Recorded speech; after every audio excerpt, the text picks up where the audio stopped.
Okay. So, first question. What's my recovery story and how did it lead to my current job? Wow, you're asking me to go deep. I have been going back and forth to jail from the age of 18. I actually came home for the last time in my early 40s. Wow, I that's a didn't long time. No, I did not do long time, Oh, but through uh-huh. my I'm also an addict, Yeah. and I came into contact with the criminal justice system through my addiction and my mental illness. Mm-hmm. So when I came home for the last time, it wasn't that I was doing long terms, but Mm-hmm. because I was an addict and out there doing illegal things that addicts do. Every year I was either incarcerated, just getting released, or as we like to call it, throwing bricks at the penitentiary, which means I was out there doing something that was going to get me locked up very, very soon. Uh-huh. So every year I was in the criminal justice system. And again, like I said, the criminal justice system, I was led to the criminal justice system because I was addicted to substances and I was out there selling drugs. I was out there doing anything I could do to get money to buy drugs. So I was out there shoplifting, things like that, getting arrested for that. My recovery story is simple. I got tired. I started this journey when I was, like I said, around 18, and then I came home for the last time in my 40 somethings. I've done programs, I've done MICA programs, I've done regular drug programs, and everybody always talked about recovery. But the beauty of recovery, and sometimes the problem of recovery, is that it's not when other people want you to get recovery, is when you finally want to gain some recovery yourself. So all that time and me going back and forth, I guess I wasn't tired, I wasn't ready. I had little short bursts of clean time. But there was always like a switch in my head that when I started doing good, which was always because I've worked on Wall Street, I'm a bookkeeper, I've done a lot of things that I can go out and automatically immediately get a job, and I would get a job and I would do good. And then this little switch in my head would flick on and it'd be like, hey, I wonder what's happening on the block. And I would go to the block to see what's up. I start using, and then it'd be like a slow decline. Um, I did not address my mental illness until I was locked up, although I had been in services since I was a child. The drug use also, uh how do you call it, like, magnified Mm-hmm. my mental illness. I went through severe depression because of my drug usage. I was manic. One minute I was riding high, the next minute I was riding low, and these periods in time always had me go out and get high before I gained some understanding and was educated about my mental illness. Mm-hmm. Street drugs is what kept me, even kept me, I want to say, good, where I wasn't manic and I wasn't depressed. Yeah. um So you and were self-medicating? Is that what you would yes, call it? I was self-medicating. Yeah.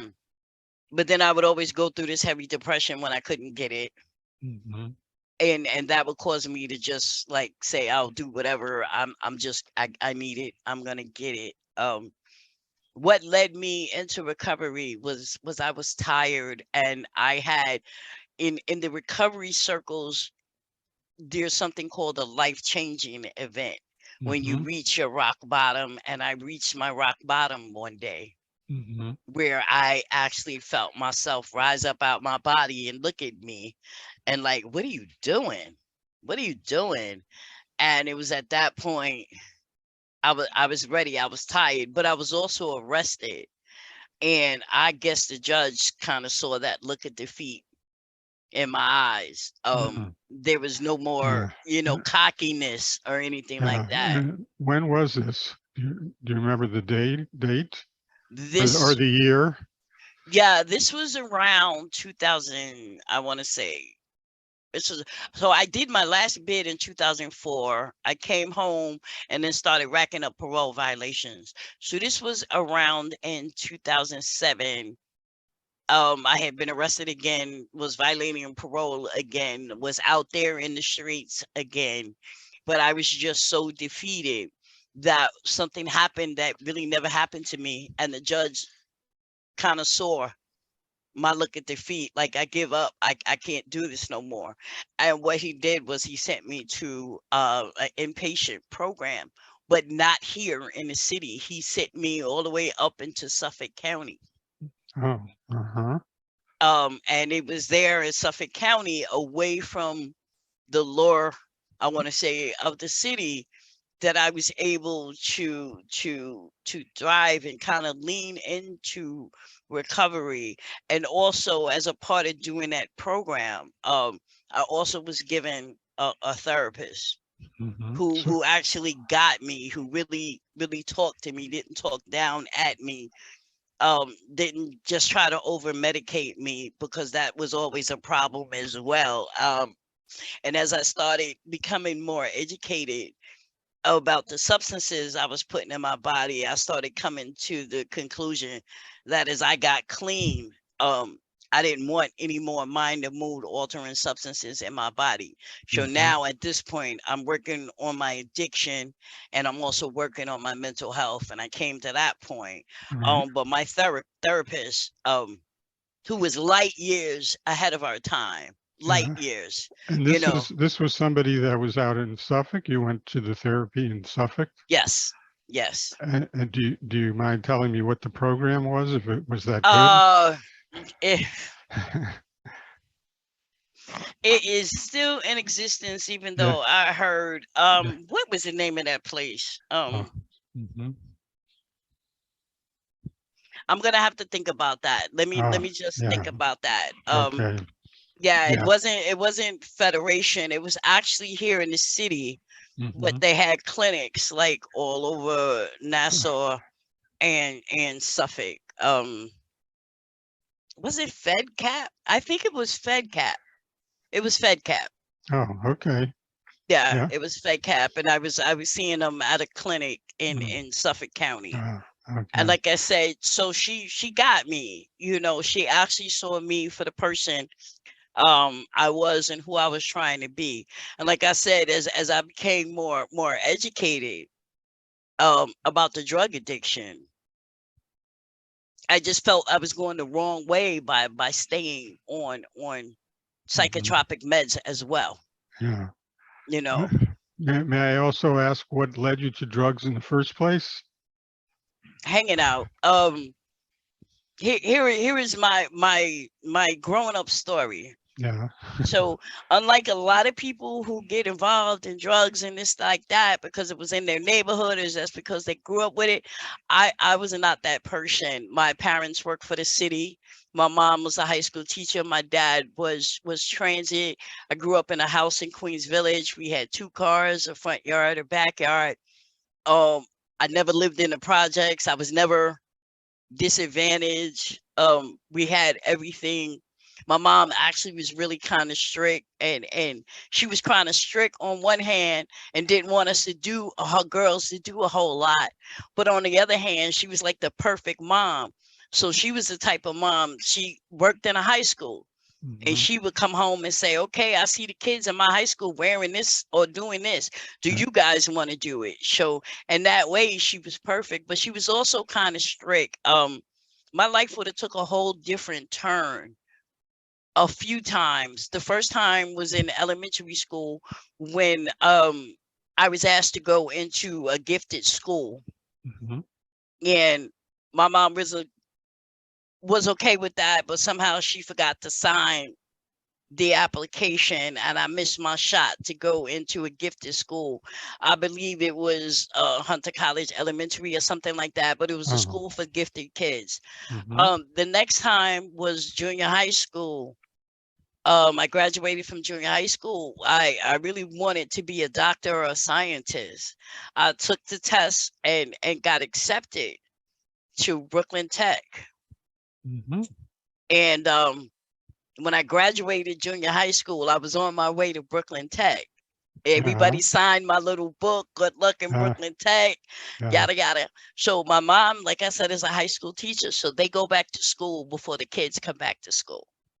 So the year I was to start high school at Brooklyn Tech, 3 days before school started, my mom went into work, and there she found out that I needed to take a train into Brooklyn and cross through some park to get to school. And she was like, no, you're not going to do that. So she calls me from school. This is back when we all had home phones, and Yeah. said, oh, I just realized you got to go to Brooklyn and you got to go through a park, and I don't want you to do that. So I just switched your school. So just like that, I went from going to Brooklyn Tech to my next choice, which was fashion industries.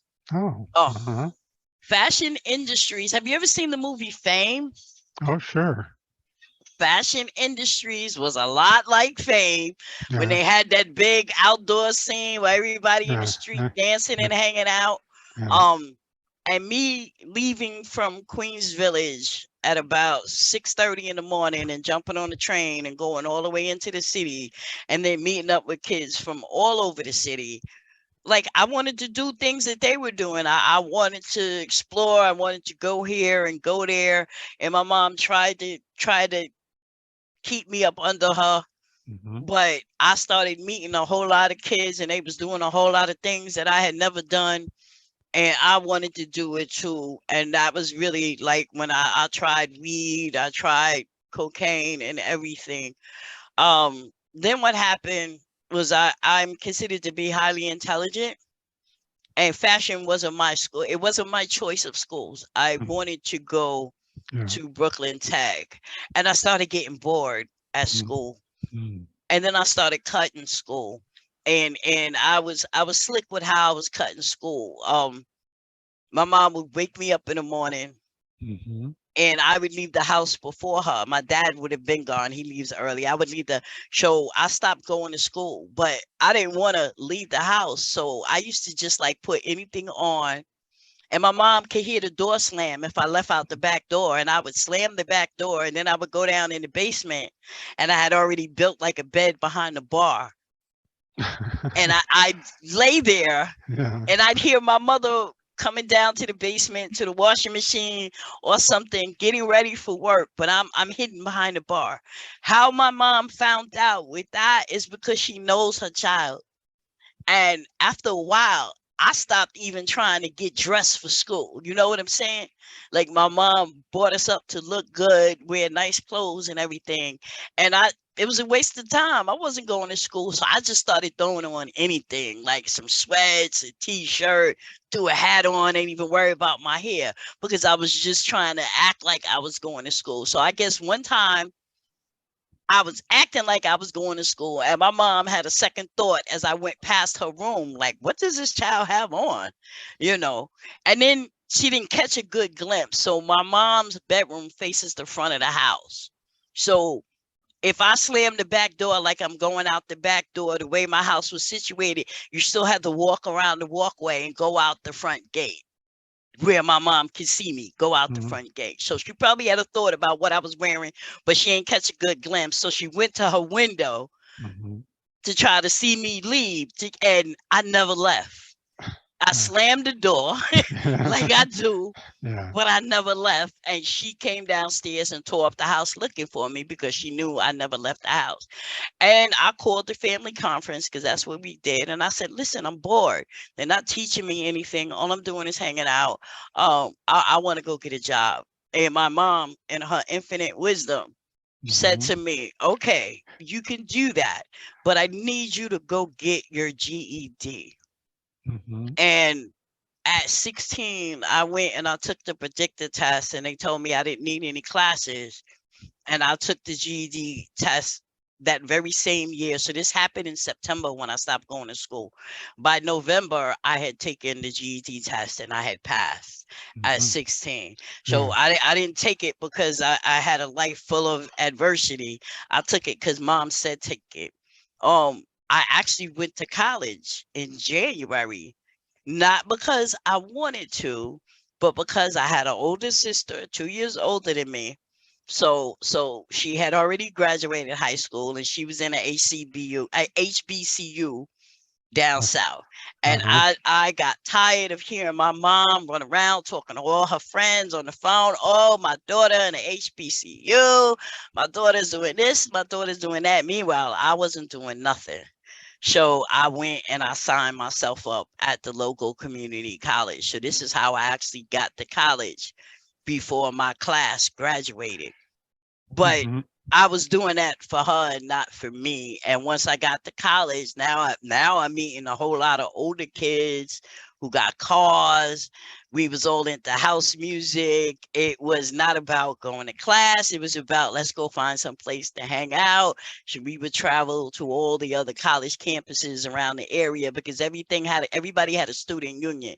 And on different days of the week, the student union would bring in like a DJ and house music was all the rage. So I'd be down at Hofstra, I'd be up at St. John's, I'd be up at Queens College, um, just hanging out. So my first 2 years of college was actually hanging out. And again, because I was with an older crowd and I was trying to do what they did, I got more into drugs, and it started, like I said, with cocaine. And then one day I got introduced to crack, and I kind of like took to that like a duck to water. Mm-hmm. And so it started. Yeah. Okay. Well, fast forward to back to your experience in Suffolk and Mhm. moving forward from there. What happened? I wanted recovery. Do you mind if I smoke, Carl? Some people. No, go ahead. Okay. Um, by then I wanted recovery, so I leaned into everything and I did my program. We lived in what is called sober houses. So this was a program, and it wasn't like a residential program. It was a program that had like sober houses, and we lived in sober houses, and the program had vans that would come get us in the morning for program. It was all about going to NAs. It was all about doing the program, and you lived in a sober house. You had a house manager, and I really took to it. I loved going to NAs. I started speaking more. I started taking responsibility to do service and everything. And I passed that program with flying colors. At the same time, the judge who sent me out there as kind Mm-hmm. of like an alternative to incarceration program, I Right. still had to come back into the city, jump on a Long Island Railroad, and come back into the city, and meet with my ATI people, and also meet with my parole officer who was in Mm-hmm. Queens. So What's ATI? alternative to incarceration. Okay. So So this was like before drug courts existed.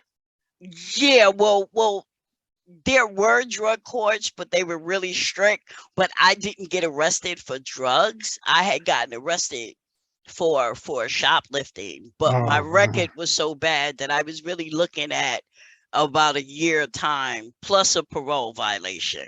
mm-hmm.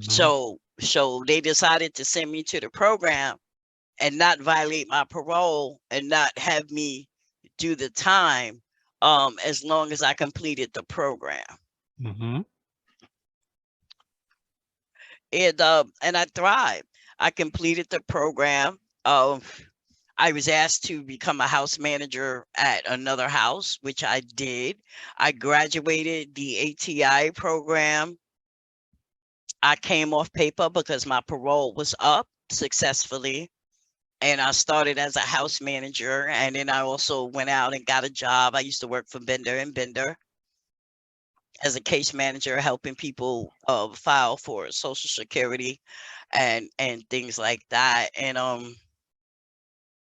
I didn't get introduced to peer work Mm-hmm. until I had such a hard time at Bender and Bender. Just the way they talked to me, the way they treated me. At certain times I was in the bathroom like shaking because I wanted to cry or I wanted to go punch my manager in the face. And I never knew it was because I was traumatized through the drug use and the mental illness, and I was a peer. And that's not how you treat a peer, you know what I'm saying? But I lost the job at Bender and Bender, but I still stayed in Suffolk County, and I still managed to keep clean. And I had a couple of little BS jobs, just something to bring in the money. And I saw an ad in the paper one day because I was looking for a better job. Bender and Bender was kind of paying me. They were paying me more than minimum wage, but when I lost that job, I started working, I think, as a telemarketer, where I was only making minimum wage. And then that was dependent on how many successful calls you did. And one of those type of jobs, which was very boring, and I didn't like it, but I needed to bring in money. And then one day, I back then, when you look for a job, there was no Indeed, there was no Idealist. Right. You got the paper and looked at the help wanted ad. So I used to go walk like a mile to get the New York Times on Sunday, that big thick paper, and lug it back just for the help wanted ads. And I looked in the help wanted ads, and I don't know how I saw it, but I saw it. There was an ad, and it said, have you gone through the criminal justice system? Are you in recovery from substance abuse? Do you suffer from a mental illness? Are you in recovery from that? So, and I was astonished. I was like, what is this? Who is in my head? Who is hiring for something like this? Because in my quest for looking for a job, I'd applied a lot of places, but a lot of those places had background checks. And I learned rapidly that if they want to do a background check, then that job is not for me. I'm a trained bookkeeper. I've worked on Wall Street at the Bank of New York. That was a job I couldn't really go back to because of my criminal history. So when I seen that ad, I was like, wait, who's in my head? Who's hiring for something like this? And this happened to be the Rainbow Heights Club. Rainbow Heights, yeah. Not only that, when they said who they was and they described who they was, I am a member of the LGBT community. And in the ad, it said, we are Rainbow Heights. We are a psychosocial club Right. for the know. LGBT community. I was like, wow, this hits all the check boxes, every last one of them. So I went out, I sent in my resume, and I went out to the city for an interview. And the way I remember it was the day Michael Jackson died. Really? Was the day I got the day I had the interview. And I knew I had the job. And that was my first job as a peer specialist. And this was back, I think Michael Jackson died in like 2009. So this was before there was an actual certification for peers and everything. So I worked at Rainbow Heights Club and taking the rail in from Long Island about a year and a half.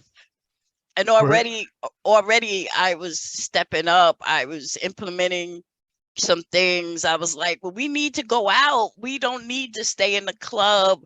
I was taking, some of the participants out to the beach. We were going places. We were doing things. Was Christian director Christian then? is part of my story. Yes, Christian is part of my story.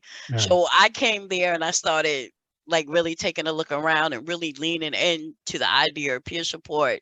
And like I said, I was like, well, why do we always have to stay in? There are so many things to do. Why can't we go out on like field trips?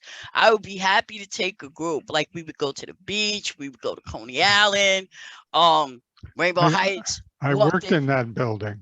I worked. You was upstairs. I was on the second floor, Network Plus. Yes. And Heights Mental Health was on the floor above. Right. And I was doing all of this, and they took me to Albany to present at my first conference, which I did a wonderful job. And my eyes kind of like got open to just everything that was around. And Christian, he came across a job posting, and had already been there like a year and a half, but I guess he kind of realized that I was destined for more. I was destined for greatness. Like, Mm-hmm. there's more that I could do. And Christian sent me a job posting, and Mm-hmm. he didn't say nothing in the email. He Yeah. said, "I'm just saying." And this job posting was for a project assistant at the Empowerment Center, which at that time was a big mental health advocacy. Uh, they were up in Westchester and Mount Vernon with Right. Monia Zarul, Jim Rye, Mm-hmm. and he sent me that posting, Mm-hmm. and I took a step and leaped out on some faith, and I applied, and I went up there for the interview, and Yeah. I got the job. Mm-hmm. And that really started me really into my advocacy, because the Empowerment Center, they were funded to build respites. They were funded to do the preliminary work on the actual peer certification. And I worked directly. Monier was my boss. I was his project assistant, and I learned advocacy. I started doing meetings. I started doing more conferences, and they had a training for mental health advocates, and I went all the way out to Nyack to do that training. So I didn't receive the peer training I didn't come through Howie the Heart or Yeah. anything like that. It was called NIRAC. It was the New York Westchester Recovery Advocacy Center. I Mm. got that training as a mental health advocate, and at the same time, I'm going along with Monier, and I'm meeting some of the heavy hitters. I'm meeting people from the Office of Consumer Affairs back when Jody Silver had that position. I first met Celia. I first met Digna. I first met people in the same and similar positions in Westchester County. So we were doing a lot of meetings. We were doing a lot of conferences. We worked on the peer specialist conference, the bi-county conference. I was traveling all along New York State and working directly under Monier. And Monier taught me really how to advocate, how to speak up, how to create events, how to do presentations. And that really like the Office of Consumer Affairs, I met Carlton when he was the assistant director, because Jody had the position. Right. And we did a lot with them, and that firmly got me into the space of being a peer and being a peer advocate and going up to Niagara's and things like that. Unfortunately, I lost that position through no fault of my own, but I had moved into Westchester County, so I had a little rocky period because I had finally went and got my first place. I was making a good salary at the Empowerment Center, and I moved into Mm-hmm. Mount Vernon, Yeah. into my own place. This was my first place. In all my years of going in and out, I was always released to a shelter. My mom was a strict old Southern lady, and the minute I started getting arrested, it was like, no, you can't come home. So I would always, this is why I always speak about the intersectionality of behavioral health and criminal justice. I would always get arrested, and I would be arrested, addicted, and suffering from a mental illness, and homeless, and I would come out addicted, suffering from a mental Mm. illness, and Mm. homeless. Like Mm-hmm. the recidivism and that hamster wheel Yeah. was rough. But even though that rocky period happened when I lost the my job at the Empowerment Center and I was in Westchester, I was eventually evicted from my apartment because I couldn't pay the rent. Mm-hmm. And I had a decision to make, and my decision was I got to go find a place to stay, which means I need to go back into the shelter system. And my decision was, do I come back down into the city and go into the city shelter system yet again? Or do I stay in Westchester and try to build something up in Westchester? And I chose to stay in Westchester. And I went into their shelter system. But Mm-hmm. I was able from there to finally go into supportive housing. which was the Okay. best thing that happened to me. And I Mm, had always shied away from supportive housing, and I realize now that if I had done the supportive housing route when I lost my job with the Empowerment Center, I wouldn't have lost my housing, mhm. because I would have had Yeah, supportive services.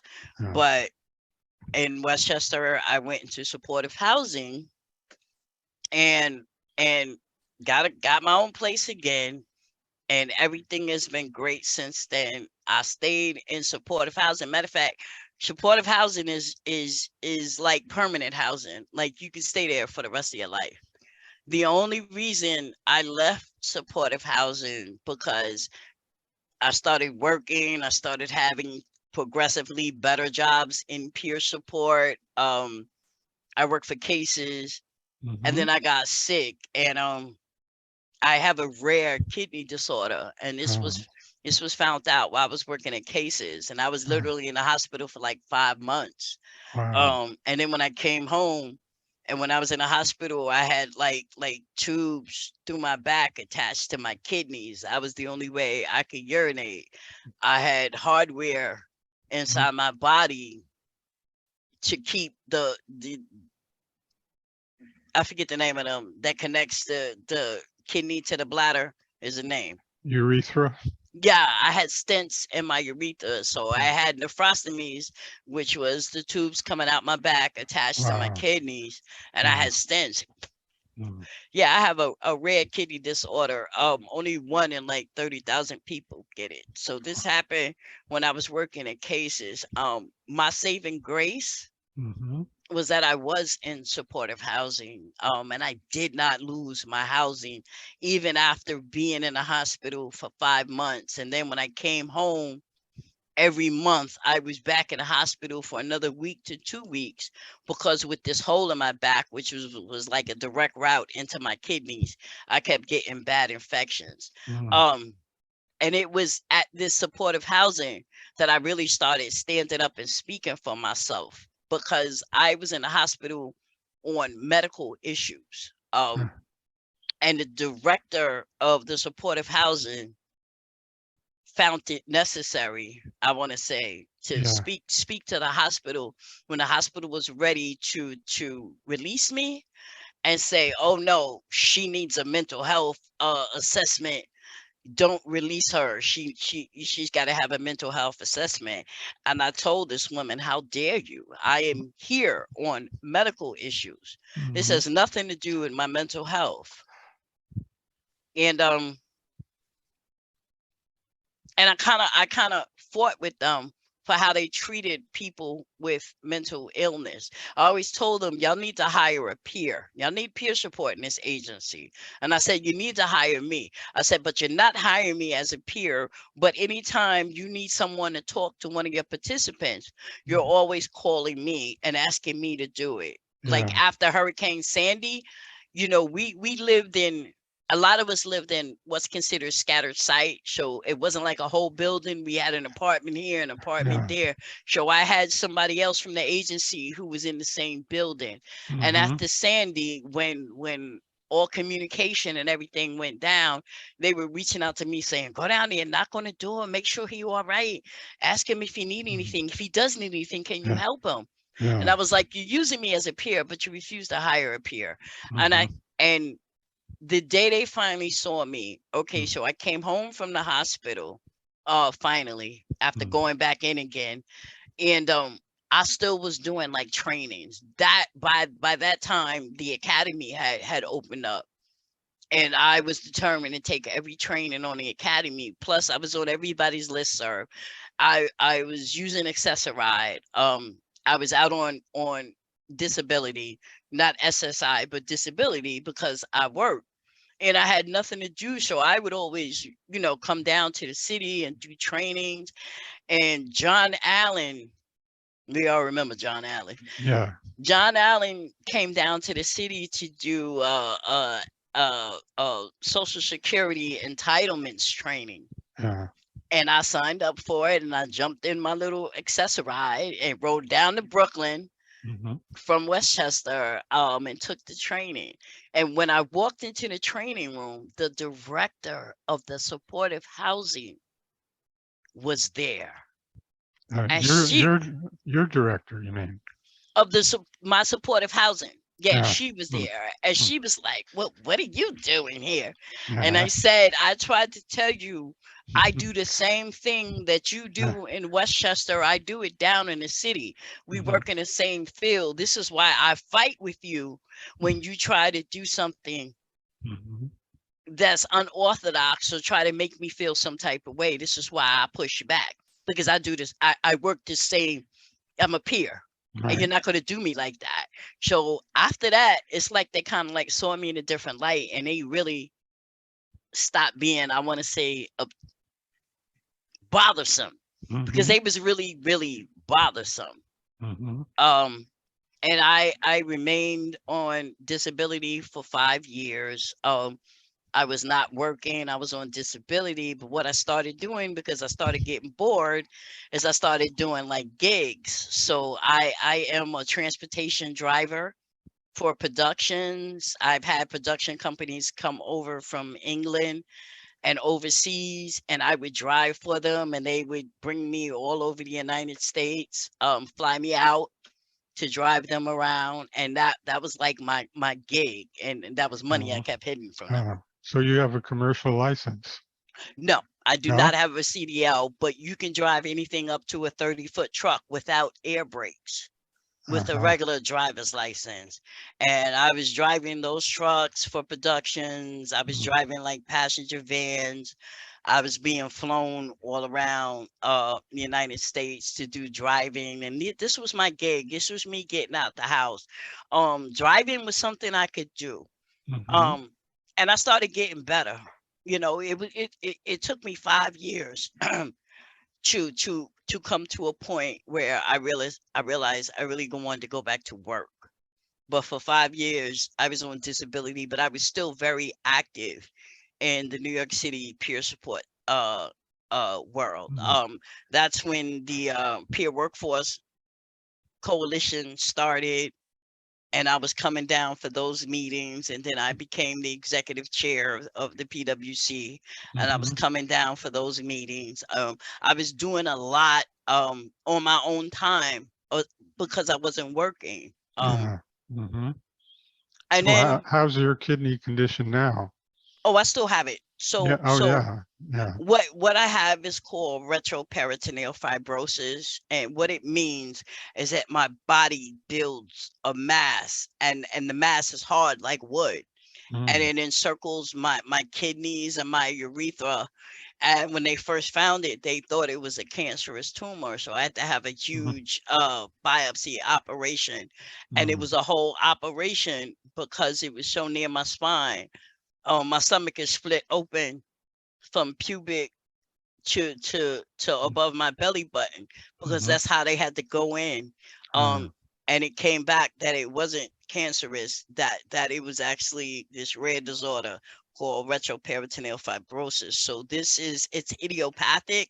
They don't know what causes it, mm, but what it does is it swallows my urethras mm, and ureters, and I don't have normal functions, and this puts me in kidney failure, um and a whole lot of other messy situations.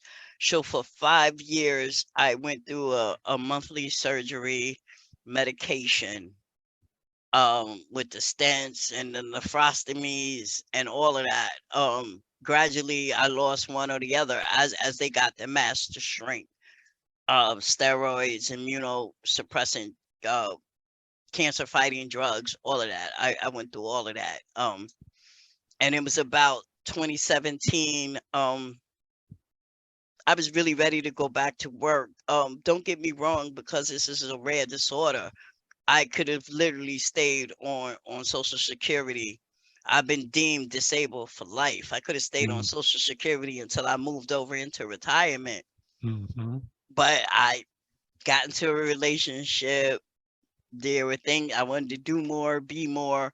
My little gig money and my Social Security, it was cool, mhm.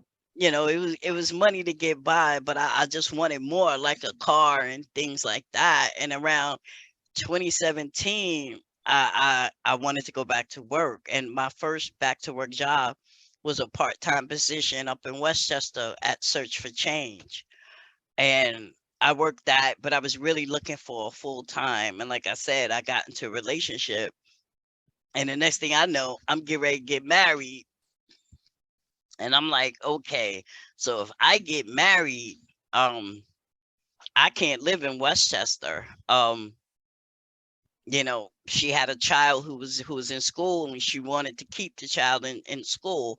And I was like, I can't ask her to come up to Westchester. So I need to move back down to the city. I've been living in Westchester for so long. I was like, I need to move back down to the city.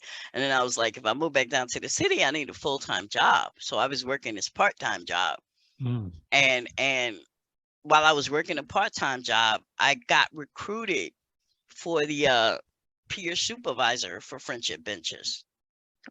Yes, I remember. I applied for that job. Yes, yes.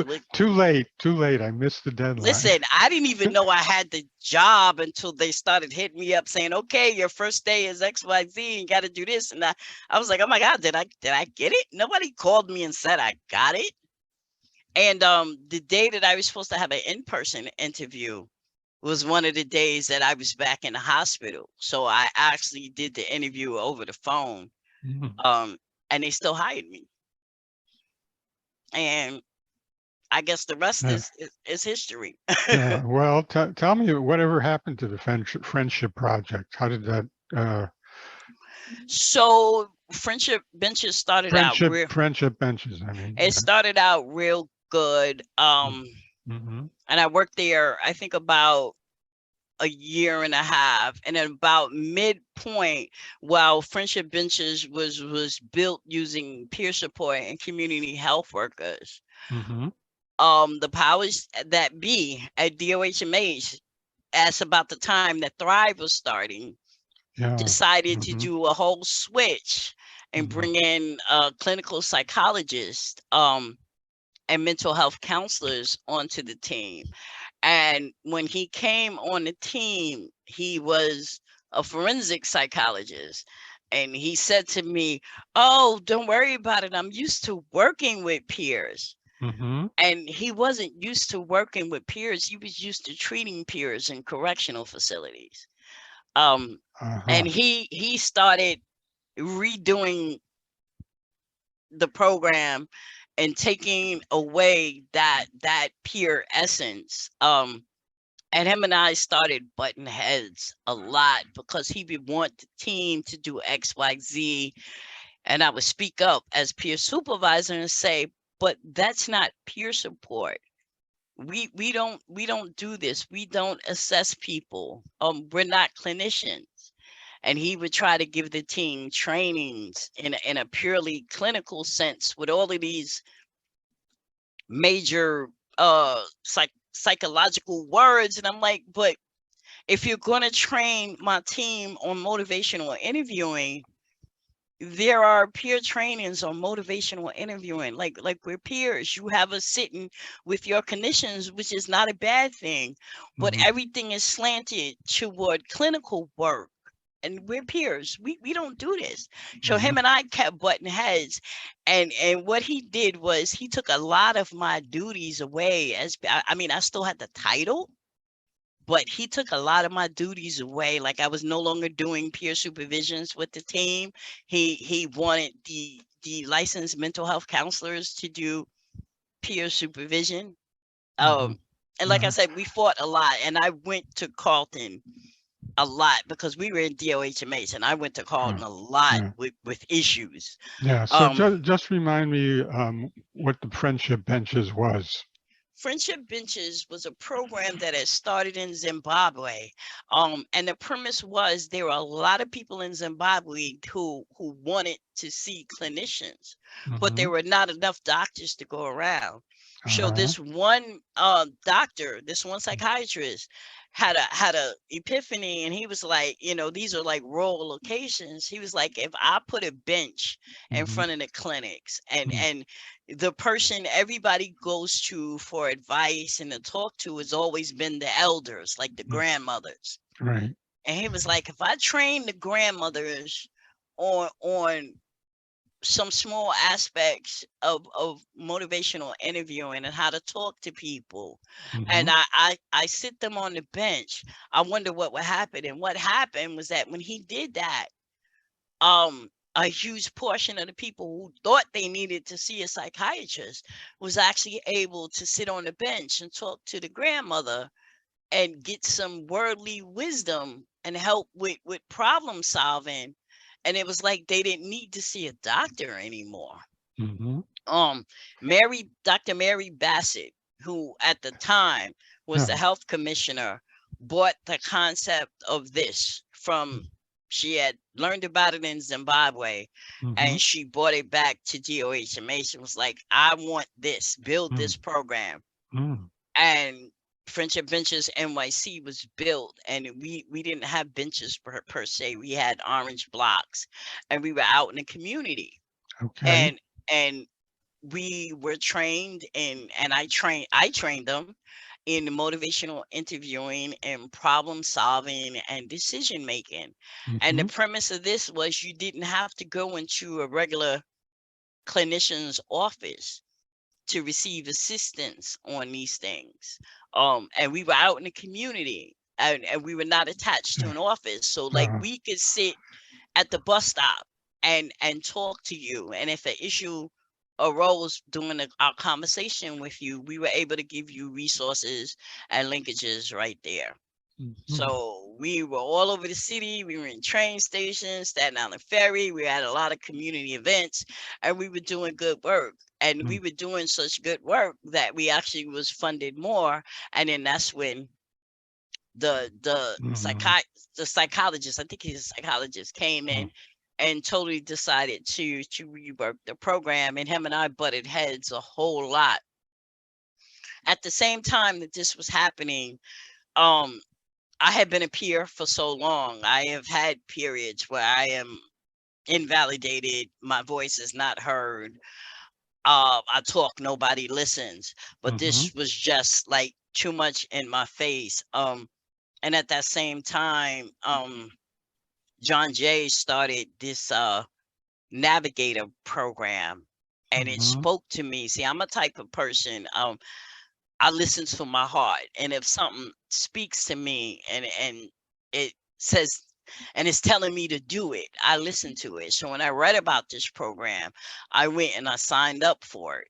Mhm. And this was something that was done evenings and weekends, but it was introducing me to using my lived experiences to work in social services around criminal justice. And as you know, we already discussed, a major part of my life was spent in and out the criminal justice system. And as I took this program, I became more in tune to what was happening in the criminal justice system. Um, Yeah. And the what's over it called again? the John, it's still running. Yeah. Let me get it for you. Hold on. Yeah. Yeah. Let me get you the exact program. Yeah, because it's still running. I was a graduate of the first cohort. It's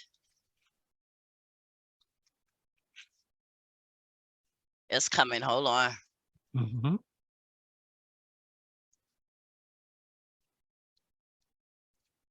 Here it is. It is the Navigator Certificate in Oh. Human Services and Uh-huh. Community Justice. Mhm. And I was a member of the first cohort. And what this program did was really, really put me more in tune with community justice, with criminal justice, with the criminalization of those with behavioral health issues, the need for criminal justice reform. So I was still working as the peer supervisor, but I was starting to really get more into criminal justice. I graduated, and it also like opened my mind to the fact that I need to go back to school.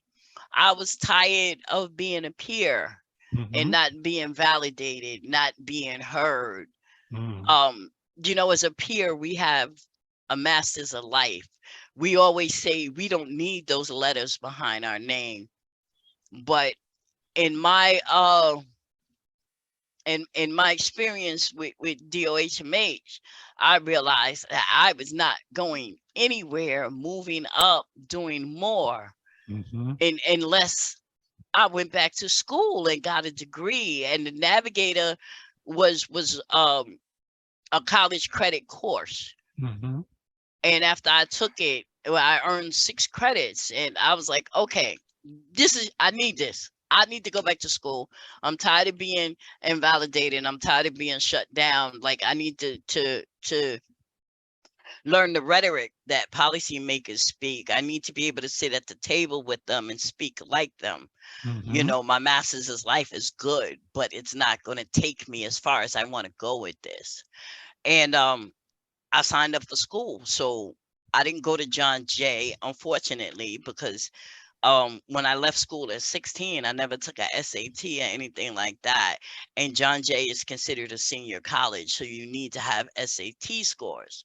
So Mm-hmm. John Jay was trying, I was a member of College Initiative, which is like a college counseling program.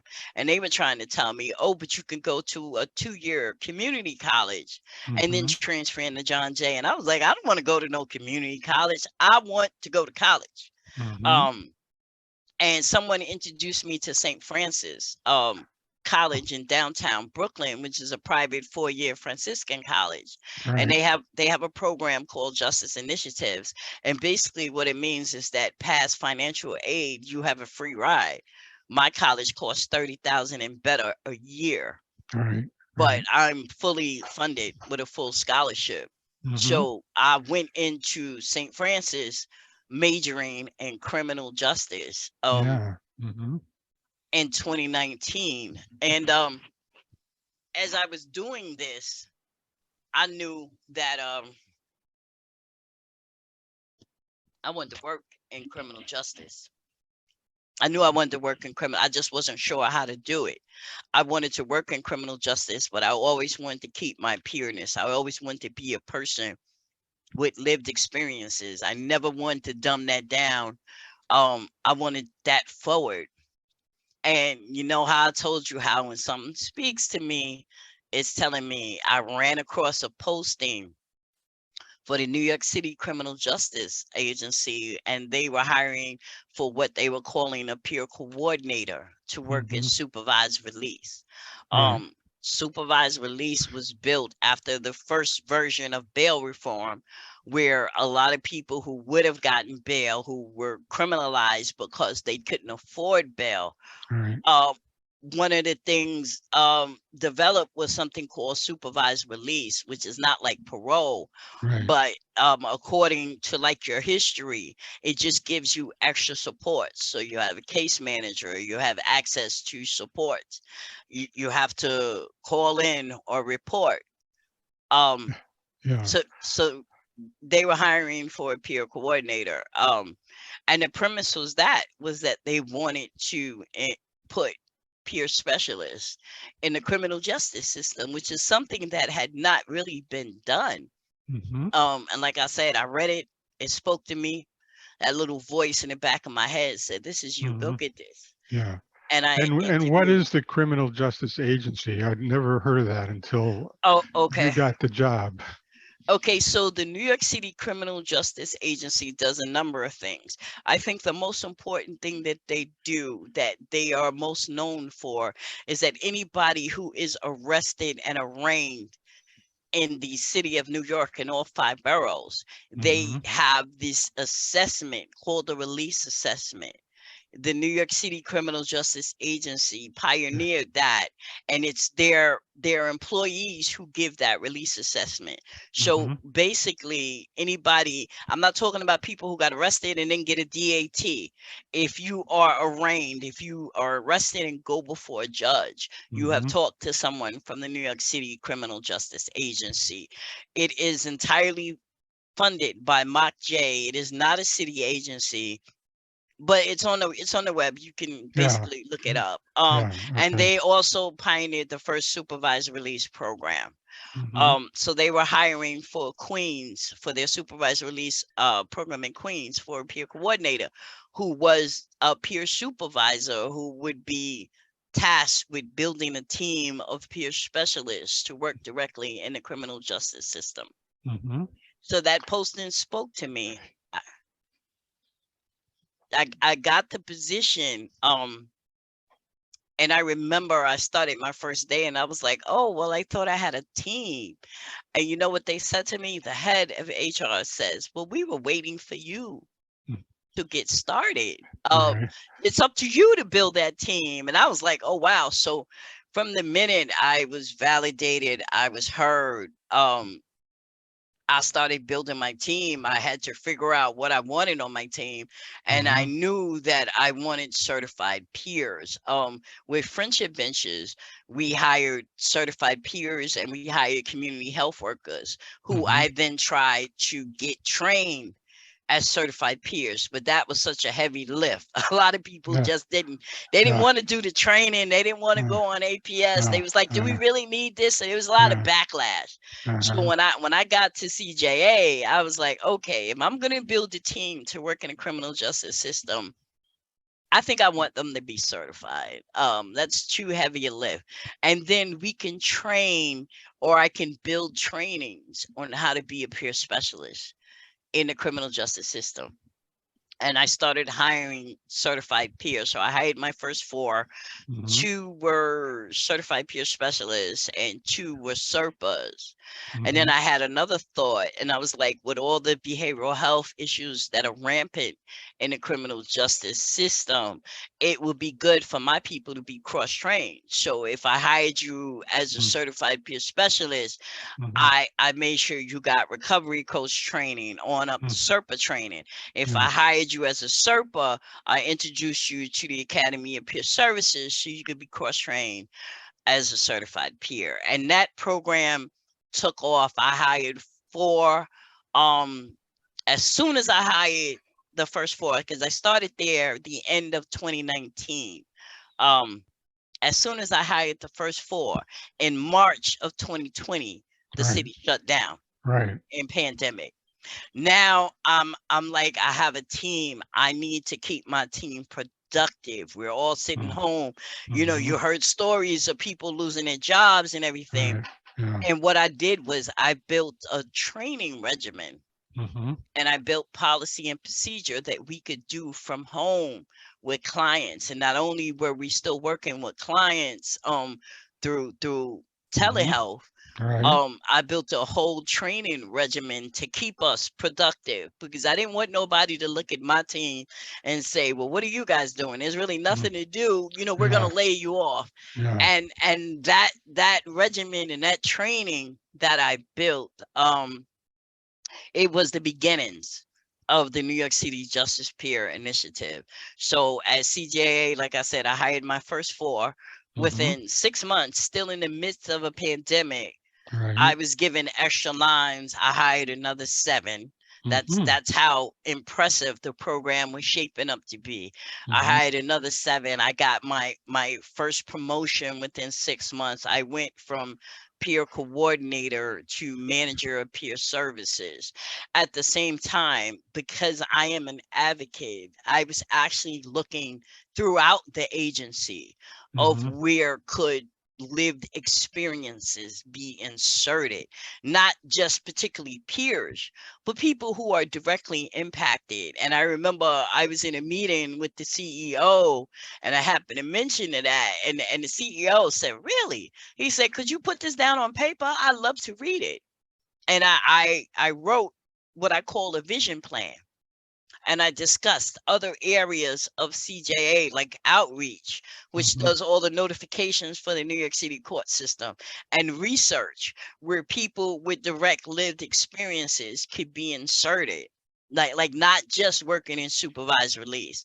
And I built a vision plan, and the agency loved that vision plan and they started implementing the vision plan. And from manager of peer services, I was now manager of peer services for the whole agency. So I was hiring peers for different departments, building their training regimen, building their onboarding regimen, just making sure that people with direct lived experiences were inserted throughout the whole agency. Yeah. Again, like I said, that was the start of the Justice Peer Initiative. 6 months after that, I received another promotion. Now I'm senior manager of peer services. What I did was build a team of peers working in the criminal justice system, but I didn't just build a team. I built career ladders. Yeah. Know how many people start working as a peer specialist and 5 years later they're still a peer Yeah. specialist. They Yeah. are not allowed to promote to Yeah. case managers or something like that. I built the whole career ladder where I Yeah. have peer specialists, I have senior peers, I have peer coordinators. As Okay. I So moved up, yeah. yeah, let me just review a little bit what you said, Okay. because Oh my God, it's we're already 11. yeah, we're gonna I have to go to work soon myself, so Oh, okay. so we'll have to do this again. Okay. Yeah. So it sounds like you had like a whole lifetime of preparation for this one job, and that you Hmm. really stepped up to the plate and made tremendous advances in a short period of time. So I'm wondering Yes. how you managed to do that.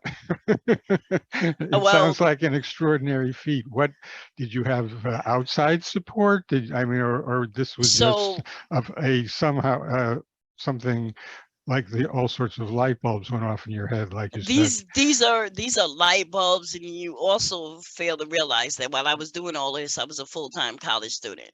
Yeah. Uh-huh. So I worked a full-time job and was a full-time college student. I graduate next year. These were all light bulbs. These were all based on experiences and things that I've gone through, things that I have witnessed, things that I have studied. Hmm. Um, I am on my way to becoming a criminologist, so I intentionally studied the criminal justice system, and a lot of what I was learning in school is directly applied to what I'm doing. A Hmm. lot of what I was doing at work was then further fleshed out and move forward. I want to say that working at CJA as a peer, I had never felt the most validated as I felt there. They stepped back and allowed me to work without invalidation, without Hmm. stigma.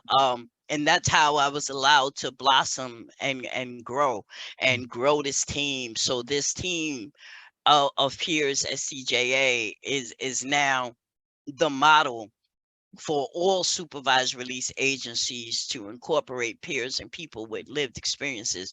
Mark J took everything we did Hmm. and said, this is what we want on all.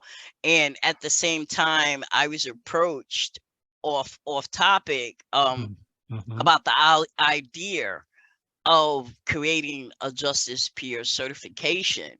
And I Yeah. realized that the work that I was doing at CJA was just what was needed on a wide scale range. So I was approached with that, and I jumped into that, and we were on an executive committee, and the work from CJA was directly informing that.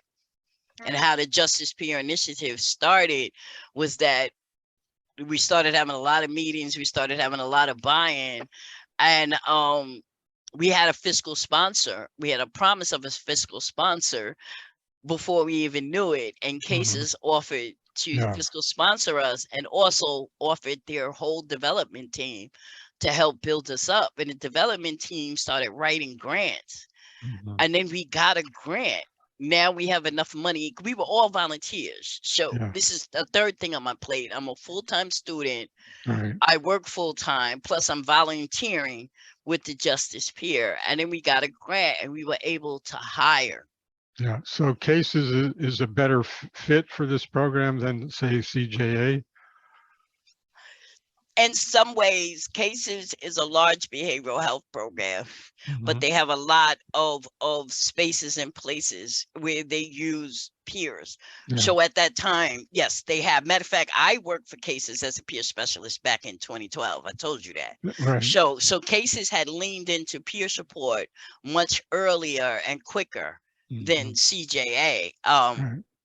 And Cases was entirely on board. Someone had brought that idea to them, and they just like, sure, yes, Yeah. that sounds so important. It wasn't brought to CJA, and CJA was Mhm. a tad bit like, oh, how does Cases get this? We already have Skip. Cases can't have her. Um, it was a Okay. mess. It was a mess. Okay. So let me just to in closing, is CJA still running the same peer Yes. program, and they have Yes, somebody else doing it yes, now? they are. They have someone who I mentored, Mm, supervised, and trained, mm, and he was my second. When I started as the peer coordinator, he was the senior peer, and mhm. then I think CJA for having the foresight to hire him, and they Mhm. actually hired him before me. Yeah. I trained him in Yeah. supervision, and that was the one thing he was missing. And as I moved up, he also moved up. So when I became senior manager, he was moved to manager, and he was tasked with running the team that I implement, where he still runs the team today. When I went to senior manager, I was moved to the central office, where I had oversight of every peer in CJA, but I was also tasked with creating a whole division of peer-led services. Another idea that came out of my head, and I was like, well, if you want to incorporate peer support in other areas, you need a central holding spot for them, because I can't be attached to Queens, but still have to supervise peers working in Brooklyn, Bronx, Mm, and mm, Staten Island. You mhm. need a whole division of peer support Yeah. Mhm. over that. And that's why I was promoted to senior manager, and that's what I was tasked to do. Mhm. And I turned over the reins of the day-to-day operation of the Queens peer support team to Frank, who was my manager. Mhm. Okay. Um, all right. So we'll have to, if you don't mind, schedule another time Sure. to go through questions 2 to 10. Oh my God, that's all we did was 1 to 2. Okay. Yeah, jump on the link, and Yeah. I'm interested in talking to you about it. I'm sorry, I talk a lot. You could have No, stopped no, me. no, no, no, no. This is great because I have more than just an interest in the Justice Peer Initiative. This is kind of a volunteer pursuit of mine through my church, working with people, Thank you. formerly incarcerated people. So the more I know, the better off I am.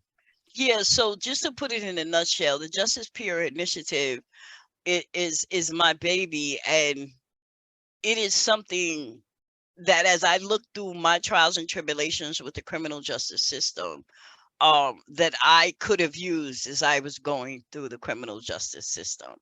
But Hmm. none of this was in place at that time. And now I am determined to put it in place for the next people coming through the criminal justice system. Yeah. Okay. All right. So to be continued. Yes, yes.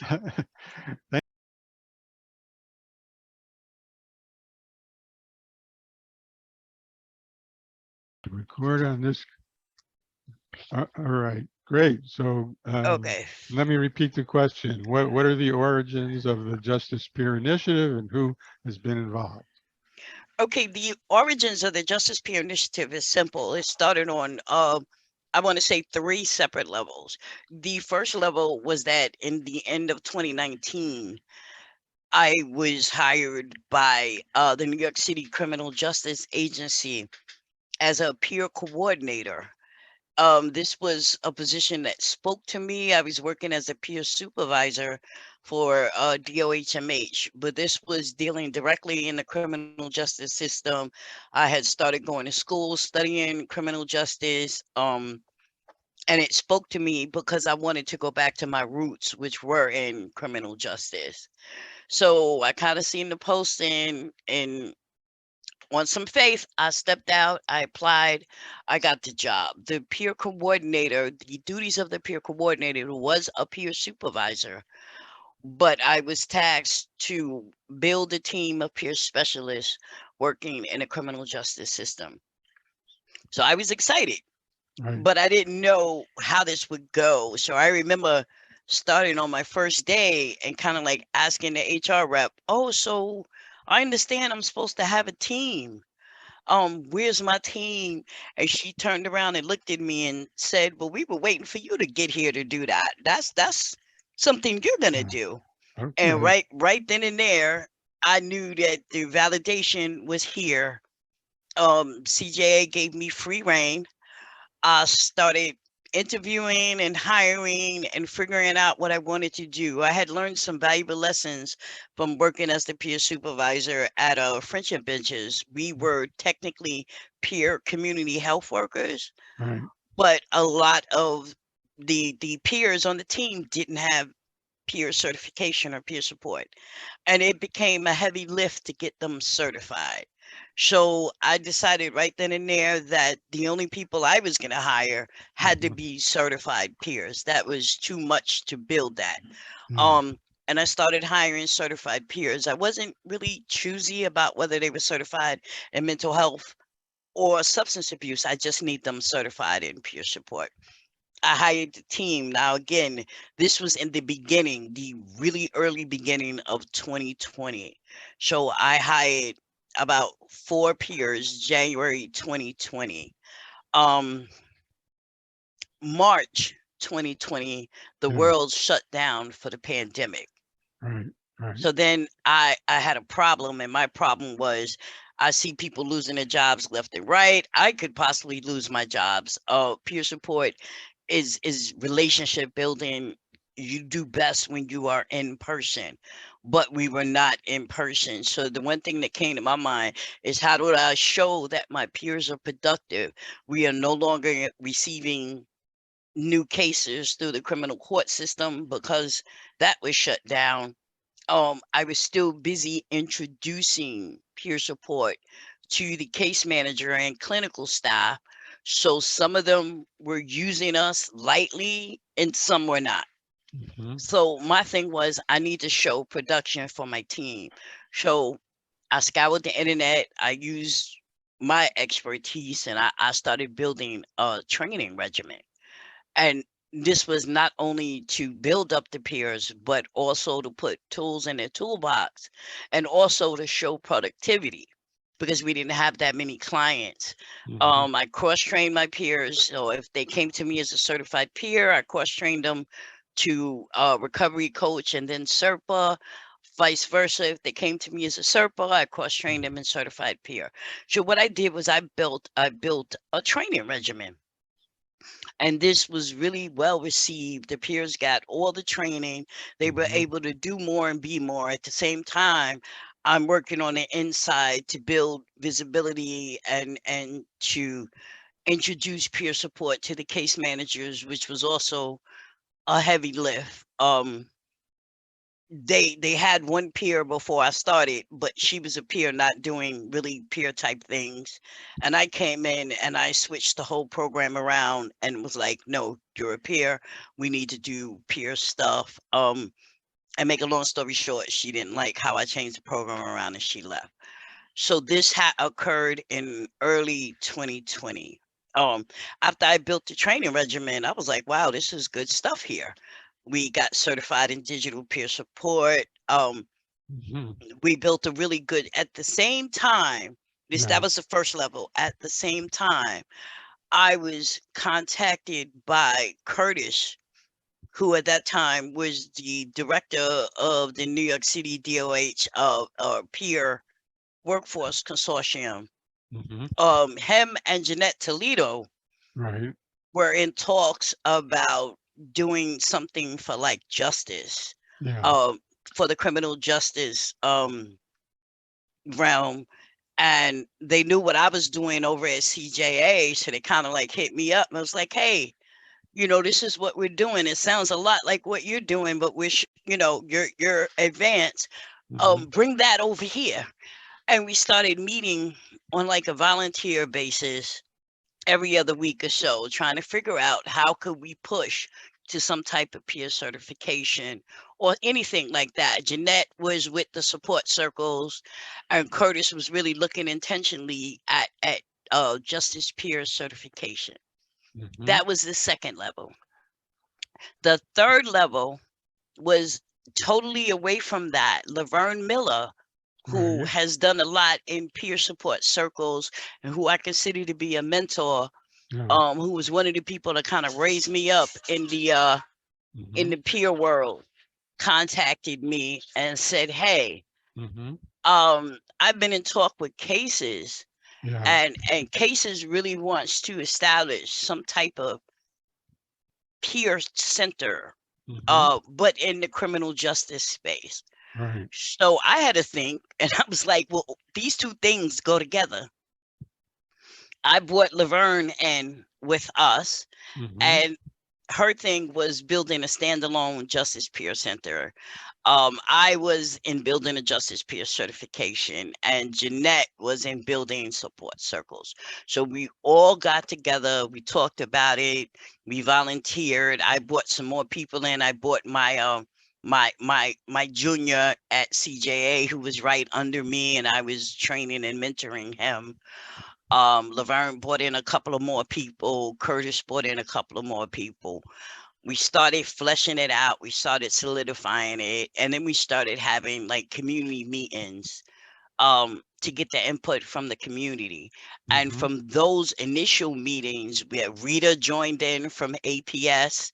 Mhm. Anne-Marie joined in from Cases. Right. Yeah. And from those initial community meetings, we started building the curriculum.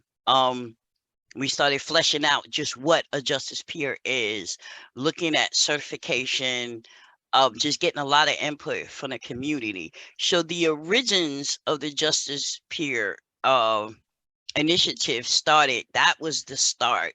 We were all volunteering. We were all working full-time jobs, but Mhm. still meeting to volunteer. So I want to say the original people was myself, Jeanette, Yeah. Curtis, Mhm. Frank Barretto, Laverne Miller, Yeah. Anne Marie, Rita Cronice. This Yeah. was the core group, and we just took off. Um, we was doing good work. We was doing good work. We were meeting. We were having community meetings. Rita was very helpful in tech and putting it up on Academy of Peer Services. Um, Anne Marie offered the expertise of Cases and a development team, because we were doing a lot of work and we had made a lot of significant process, but we had really come to a point. It's like at a certain point you come to a point where you can do more, but you need funding, Right. because we were all volunteers working on a full-time job. Mhm. The Cases development team started writing RFPs for us, and we were intentional Yeah. that we just needed funding for a director, Yeah. Mhm. someone to pull all the pieces together, someone to work on this full time. And one of our RFPs, which is for the New York Community Trust, was actually accepted. Now we had money for a director, but I was still a little unsure, Yeah. because I've done a lot in the peer workforce. This was an opportunity for me to gain more leadership skills. I already have leadership skills, but this was an opportunity for me to gain more in a different realm. So once again, I stepped out on some faith. Mhm. Um, and when I applied, I first did not want to apply. I was considered the executive chair of the executive committee. Mhm. And I knew that I could still stay in the mix as that. Yeah. But when the actual position was built, Mhm. and I read, like, talking about it is one thing. When you read something on paper, it kind of like cements to you. and solidifies. So we talked about it, but when the actual position was built and I happened to read the position, I was like, oh my God, wait, this is me. This is already stuff I do, which is meeting and greeting, networking and collaborating and doing presentations, talking this thing up and pushing this idea further.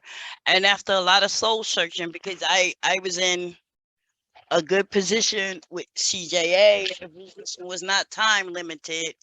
I was making a good salary. And all my years of working in peer support, I had never been as validated as I was with CJA. And that's like, as a peer yourself, you know, that's a very good feeling. I literally had free reign to do and incorporate peer support in all areas, not just the area they hired me for at CJA. So at this point, it took a lot of soul searching, and I was ready for my next plateau. I was, and I'm a visionary. What I do today dictates what happens tomorrow. I don't Okay. just work Well, on day to day.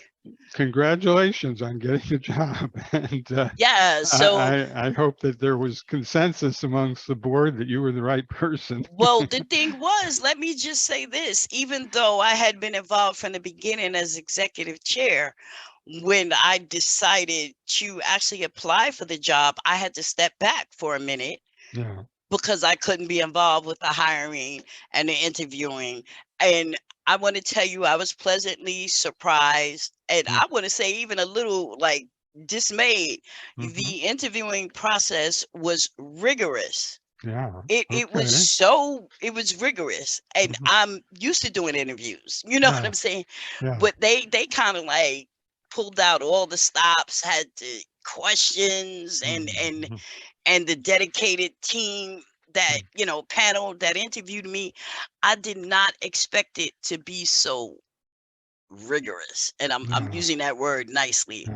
So Okay. basically what I want to say is they put me through the interview process like I was a new jack on the scene, didn't know anything about JPI, had Yeah. never been involved. So they really approached that from that angle.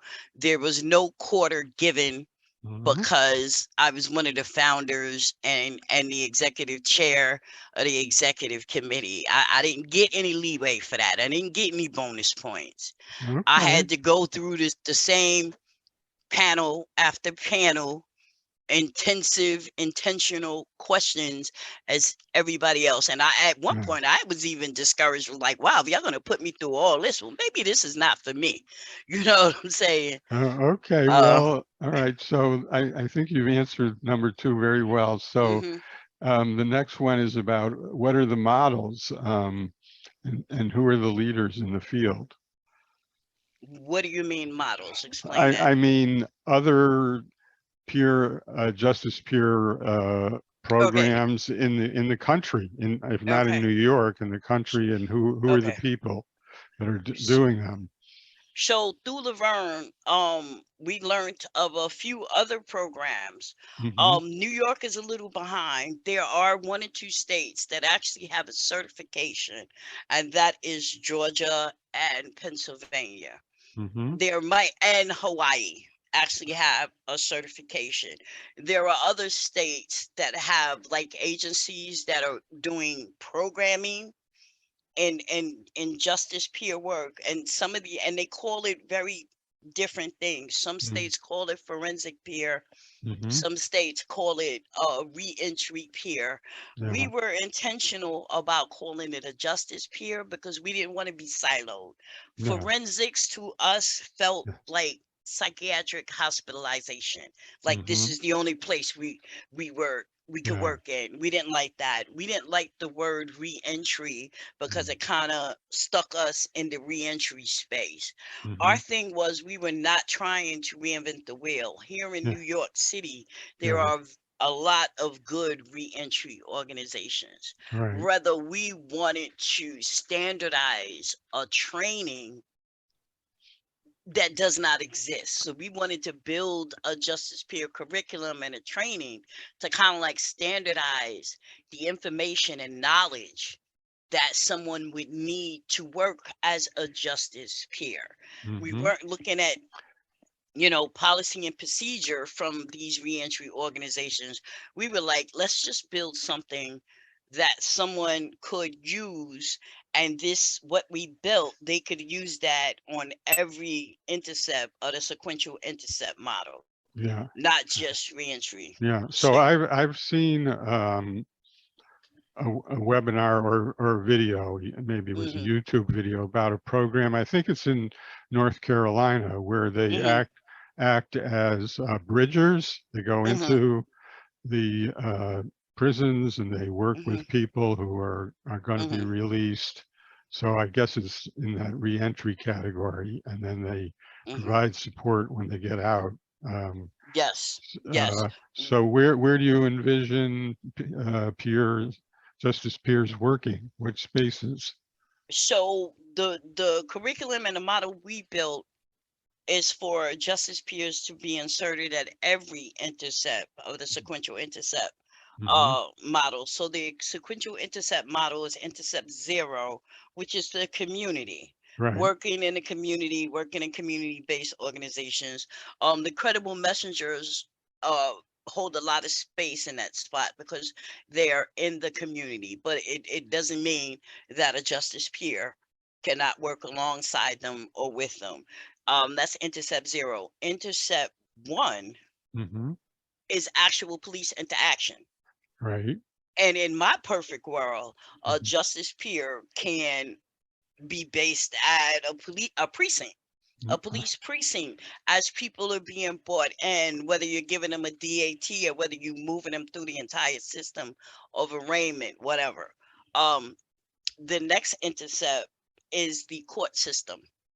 Right. Once they've been arraigned, and I mean, once they've been arrested and they're not receiving like a DAT, which is a desk appearance ticket. So once they move into the court system for arraignment, justice peer can work there as well at the actual courts, Hmm. um, assisting people who are either going through arraignment or people who go through arraignment and are RRR'd, which is released on recognizance, Hmm. or are remanded going to Rikers Island.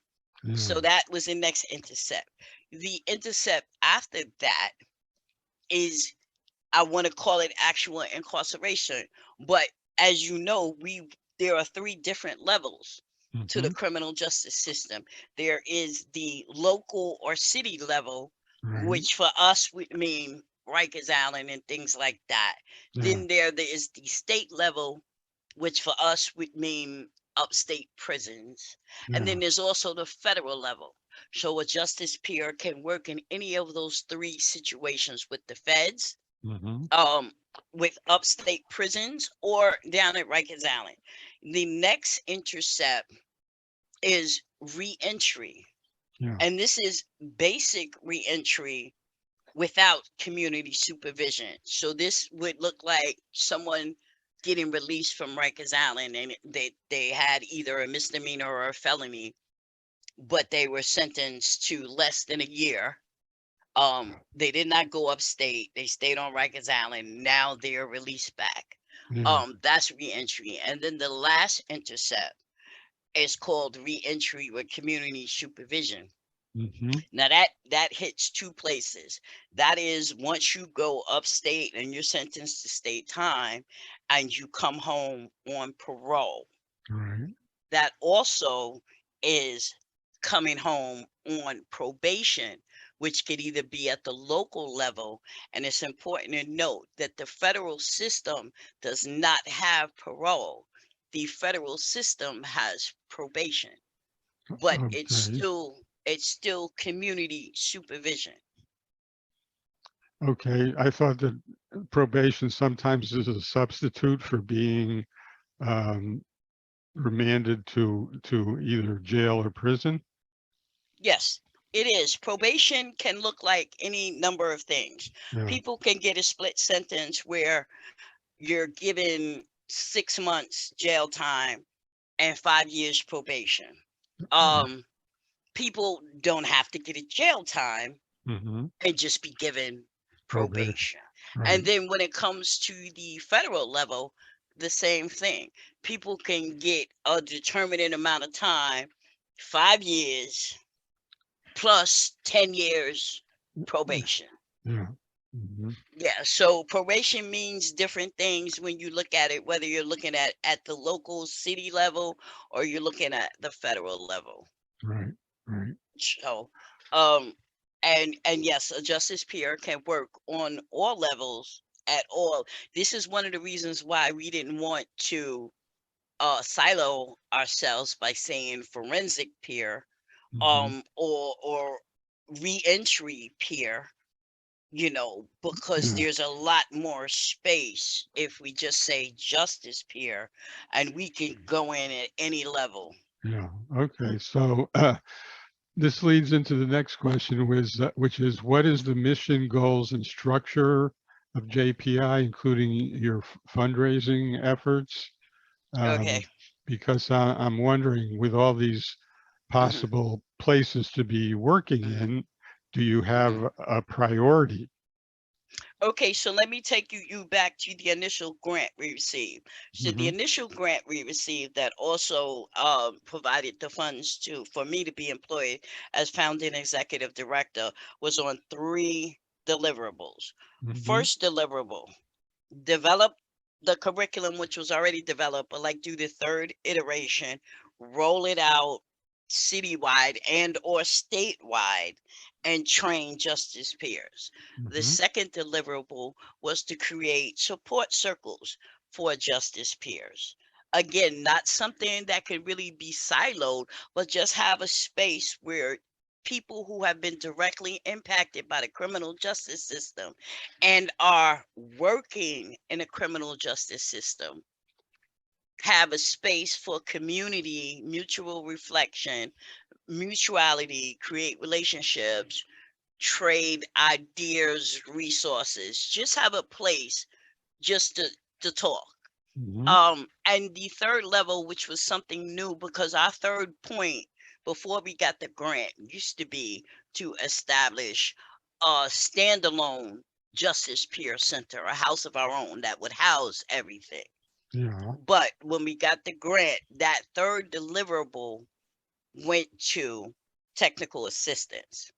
Okay. What is technical assistance? This is me meeting with various employers Hmm. and helping them through barriers that they might have in hiring a justice peer. So, the whole premise of the New York Community Grant is to develop a workforce of directly impacted folks. Yeah.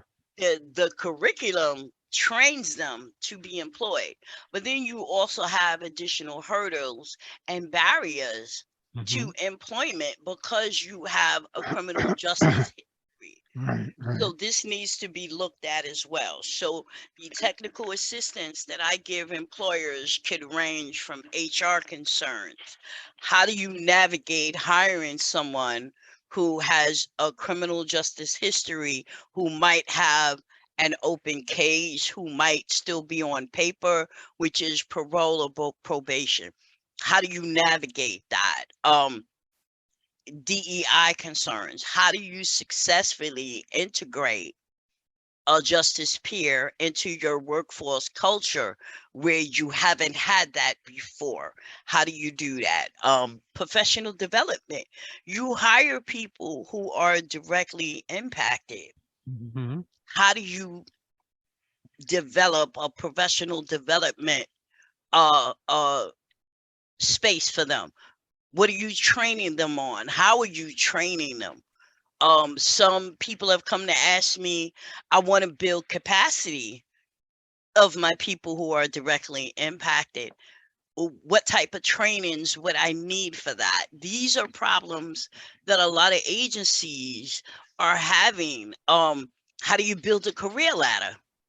And that's my one of my specialties, because I always said, even back when I was the executive chair of the New York City Peer Workforce Coalition, you shouldn't hire a peer and have them work as a peer for 5 years and they don't have a career ladder or a chance for a promotion to move up the ladder.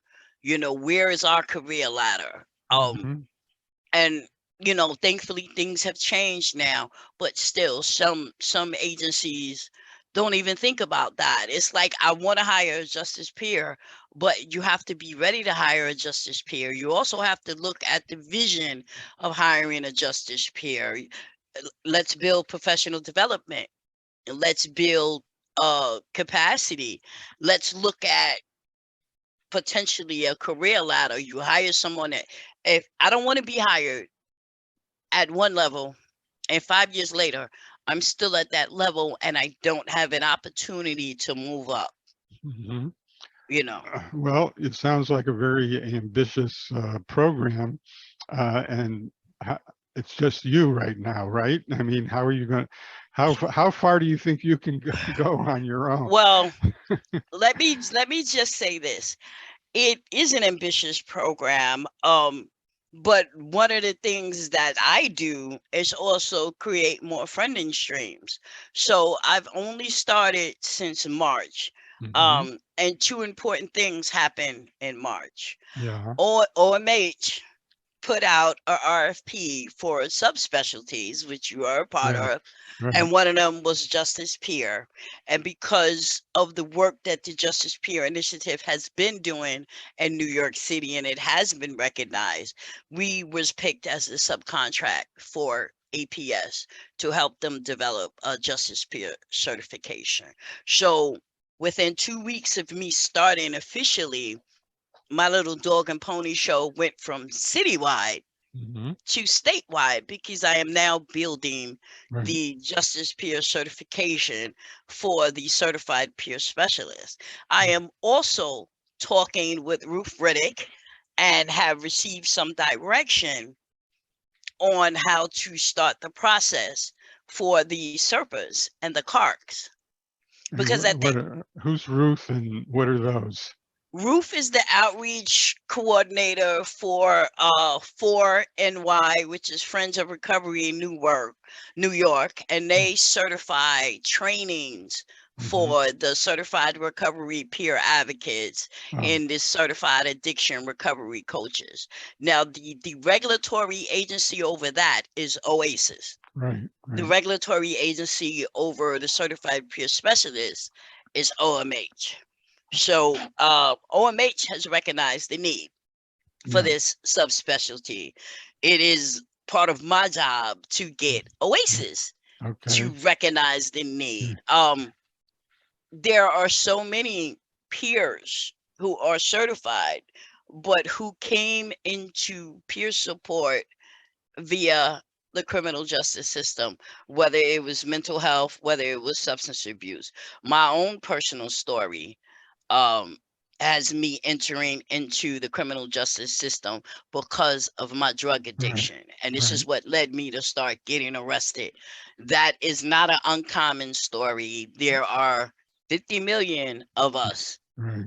that Right. came in contact with the criminal justice system because of that. So it stands to reason that just like this is super beneficial for a certified peer specialist to be trained in a subspecialty as justice, also for certified recovery peer advocates and CARCs and recovery coaches Okay. to also be trained in justice Yeah. work.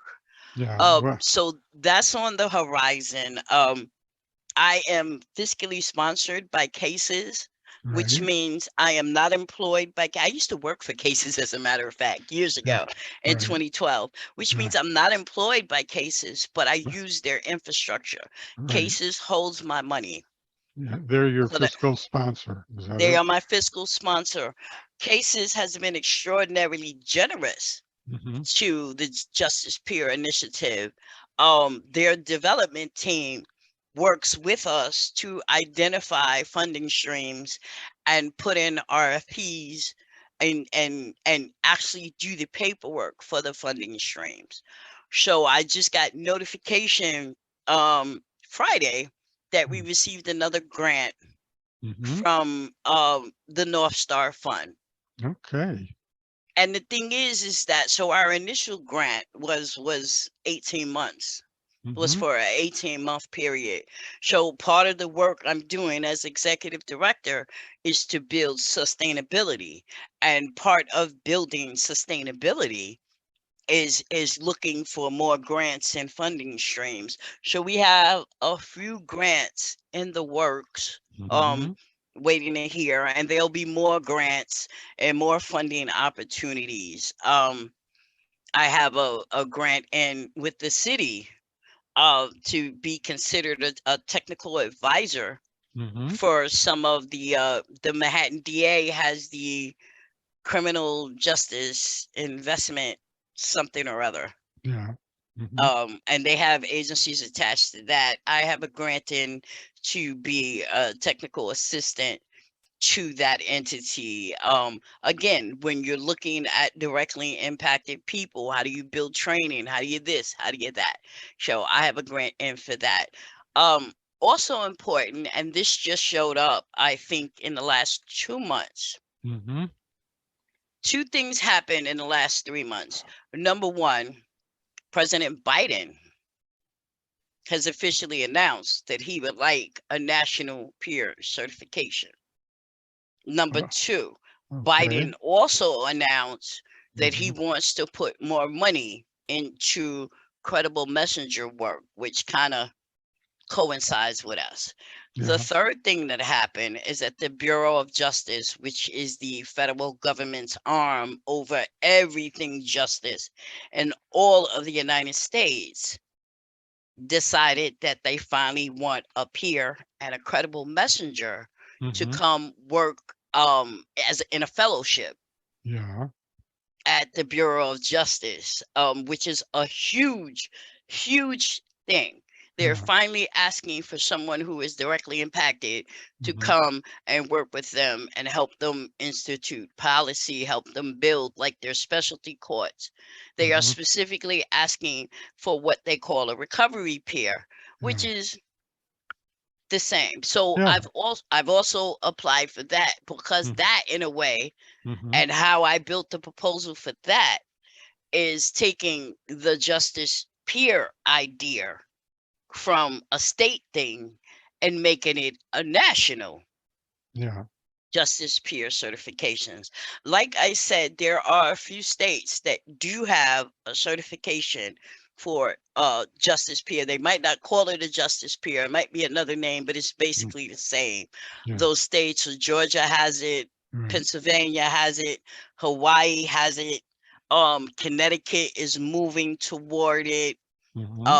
Texas is moving toward it, Virginia has a training for it, but it's not uh certifiable as of yet and Medicaid reimbursable. So Okay. this is kind of taken on, and there are other states that don't have a certification for a justice peer, but they have agencies who have developed like a reentry Mm. peer or a Mm. recovery peer or a peer worker who works in the criminal justice system. Okay. So we've talked a lot of mechanics. Mm. Where does JPI fit into the movement for criminal justice reform? JPI, this is for New York State. This is an innovative approach to transform Mm-hmm. and not reform, but to transform the criminal justice system.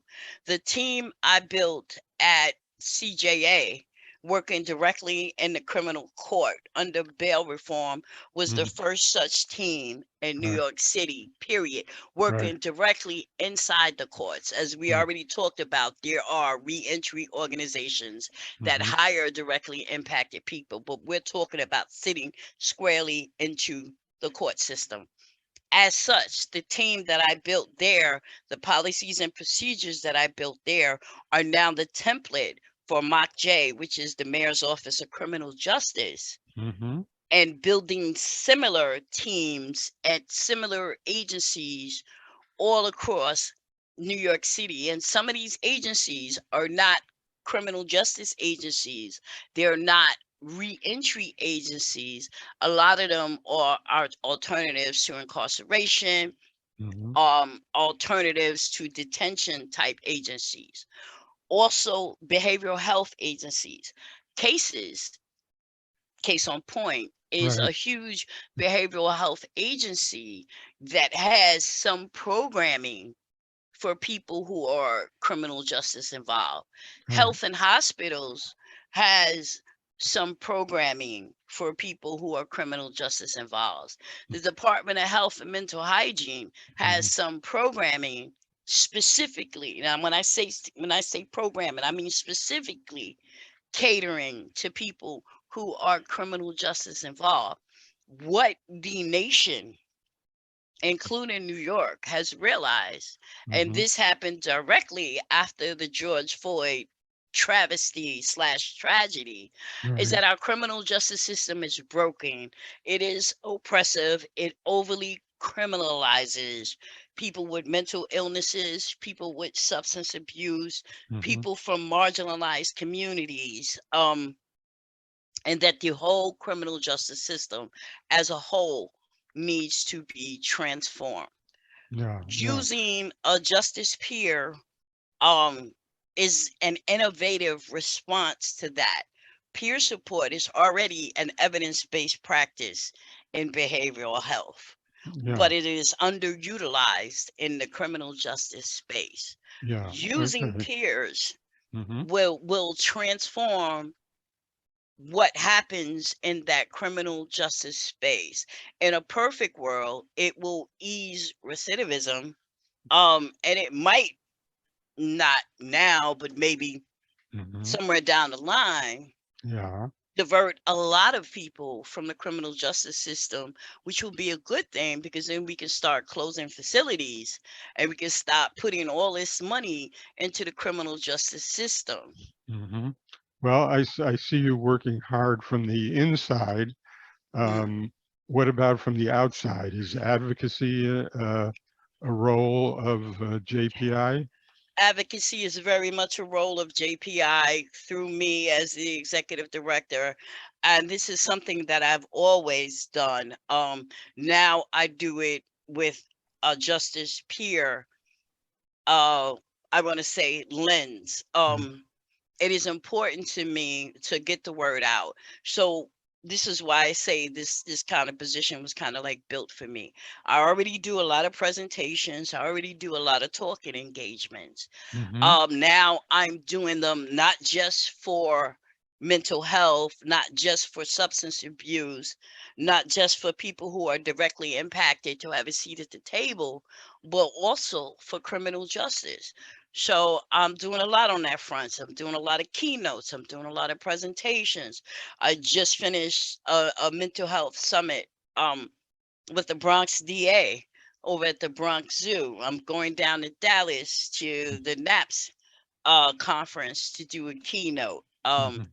Mhm. I am tying the New York City Justice Peer Organization with other organizations that work with directly impacted folks that advocate for directly impacted folks to have a seat at tables when policy and procedure um, is developed. And I tie that all to who I am. I am also a consultant slash researcher with Urban Institute, Mhm.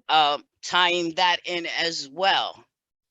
Um, I stand firmly on the premise that those who are directly impacted in systems are the ones who should be sitting at tables Right. when you develop new policy and procedure.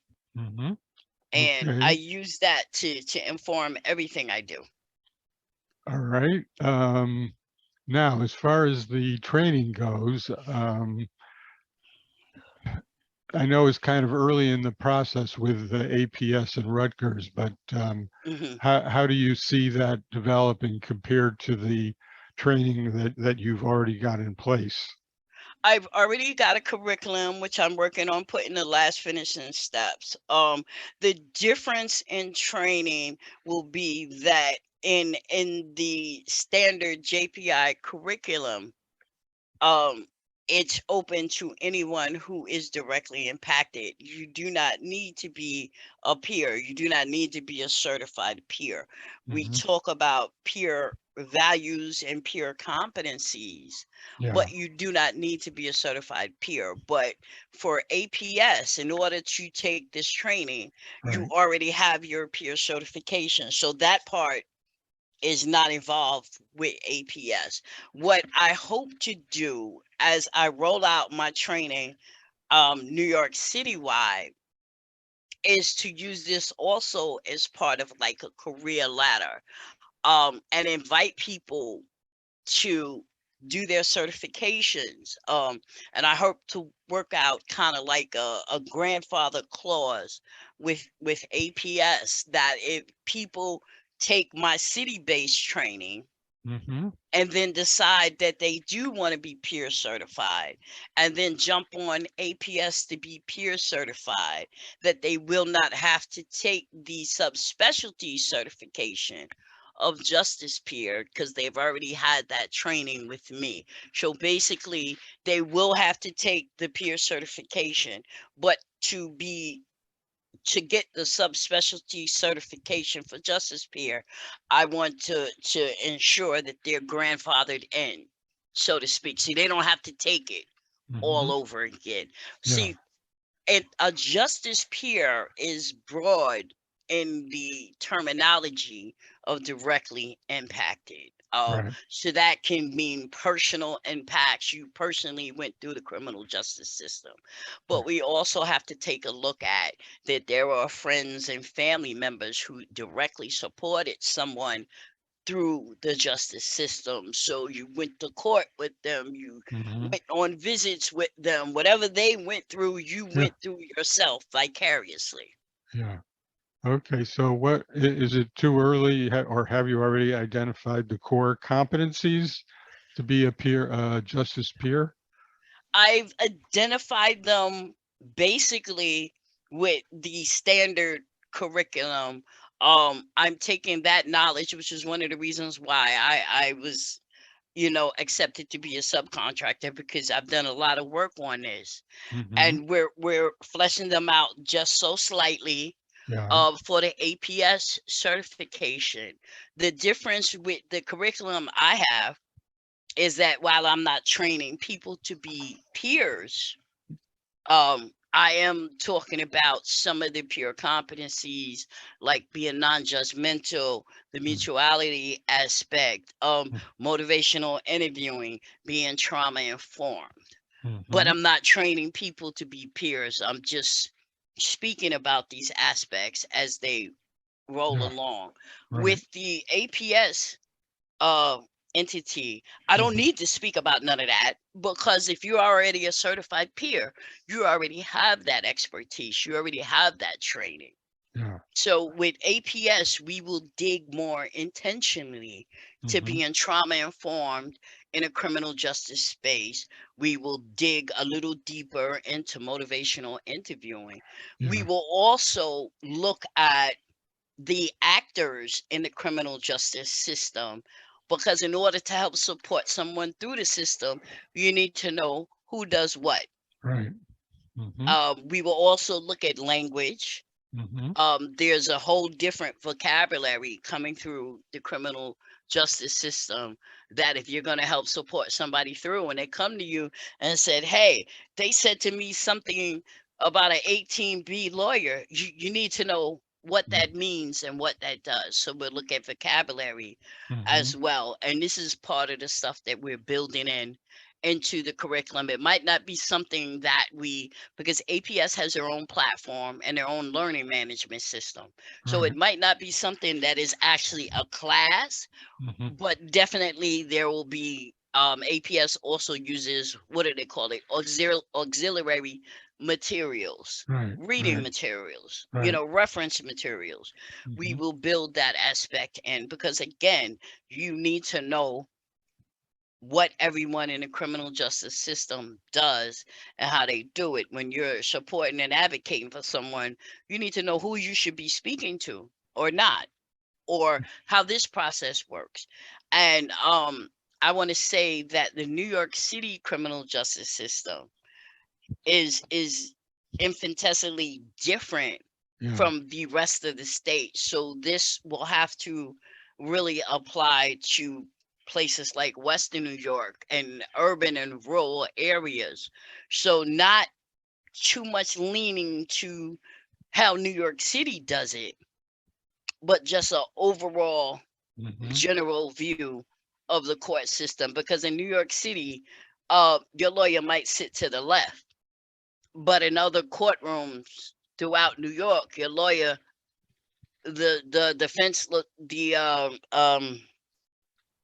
prosecutor might Yeah. sit somewhere else. So Yeah. it's not really based on New York City, just an overall generalization. Okay. We're getting to the end here, and we just have one last question, and Okay.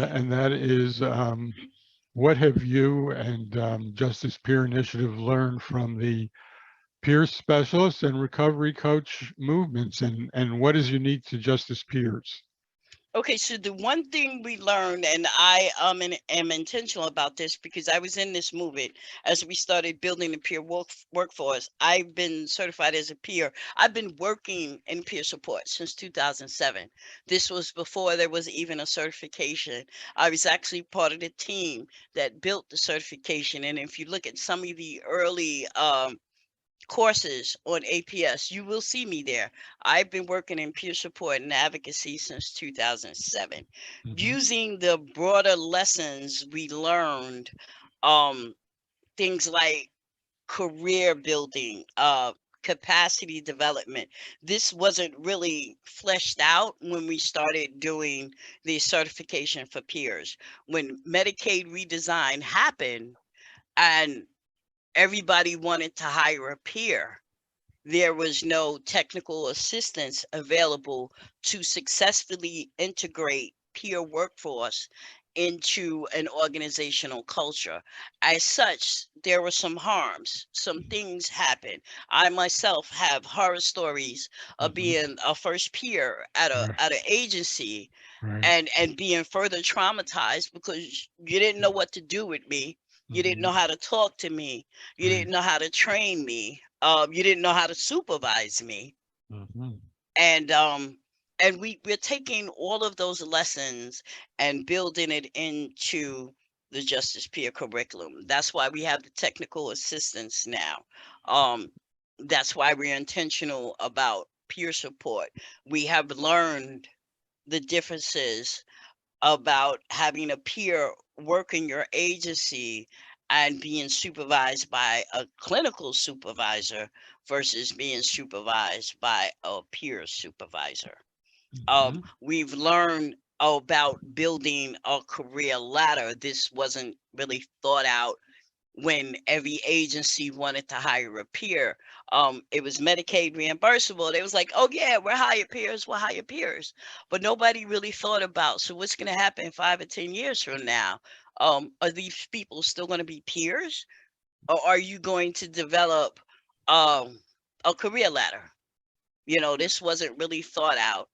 And we are thinking about this now as we roll this out. So the technical assistance is not only to prepare employers and agencies to incorporate peer support, but also to incorporate peer support on a DEI framework, which is a new acronym, again, that really it's been around forever, but nobody really thought about it until after the George Floyd travesty slash tragedy, and then all of a sudden every agency wants to incorporate DEI. How are we talking to our employees? What type of framework are we using? Are our hiring practices Hmm.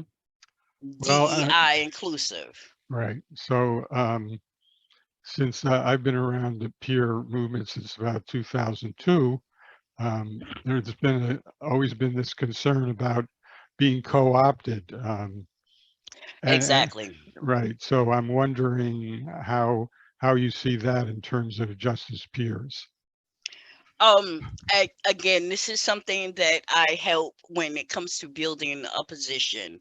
I do have some agencies who have hired people who are directly impacted, but didn't know basically what to do with them after you hired them.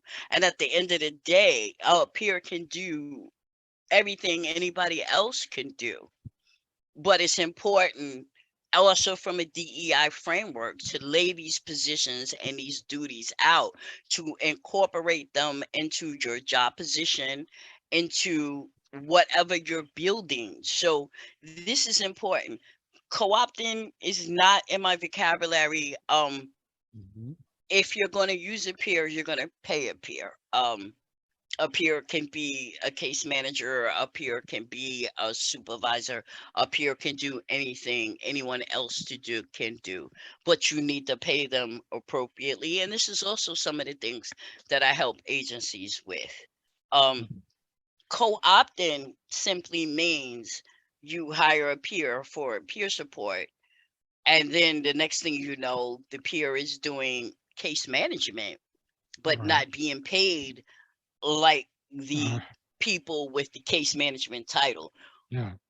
This is something we work with every day, and this will always be the case, not just with justice peers, but also with regular peers. So we're like coming out the gate with all of these lessons that we have learned from the broader peer worker movement, and finding solutions to problems that have been there since then, but nobody is really taking a look at. Mhm. Okay. I guess so. Finally, how do you see these three things intersecting? Mental health, substance use, and involvement in the criminal justice system. So first of all, there's been a movement, and it's already well established that mental health and substance abuse fall under the broader behavioral health umbrella. And if you look at the data, and there's plenty of data out there, I can safely say, and I can actually get actual numbers, that roughly 70 to 75% of individuals who are going through the criminal justice system Mhm. have behavioral health challenges. Now, again, this can mean mental health or this can mean substance abuse. Right. There's also data out there that shows in doing the instant offense, which is legalese for the whatever you did that got you arrested, the instant offense, a lot of people admit to using drugs either shortly before or within 30 days. Hold on 1 minute, Carl. Yeah. Okay. Tanya, I'm in a meeting. I'm gonna call you back in a few minutes, okay? It's almost over.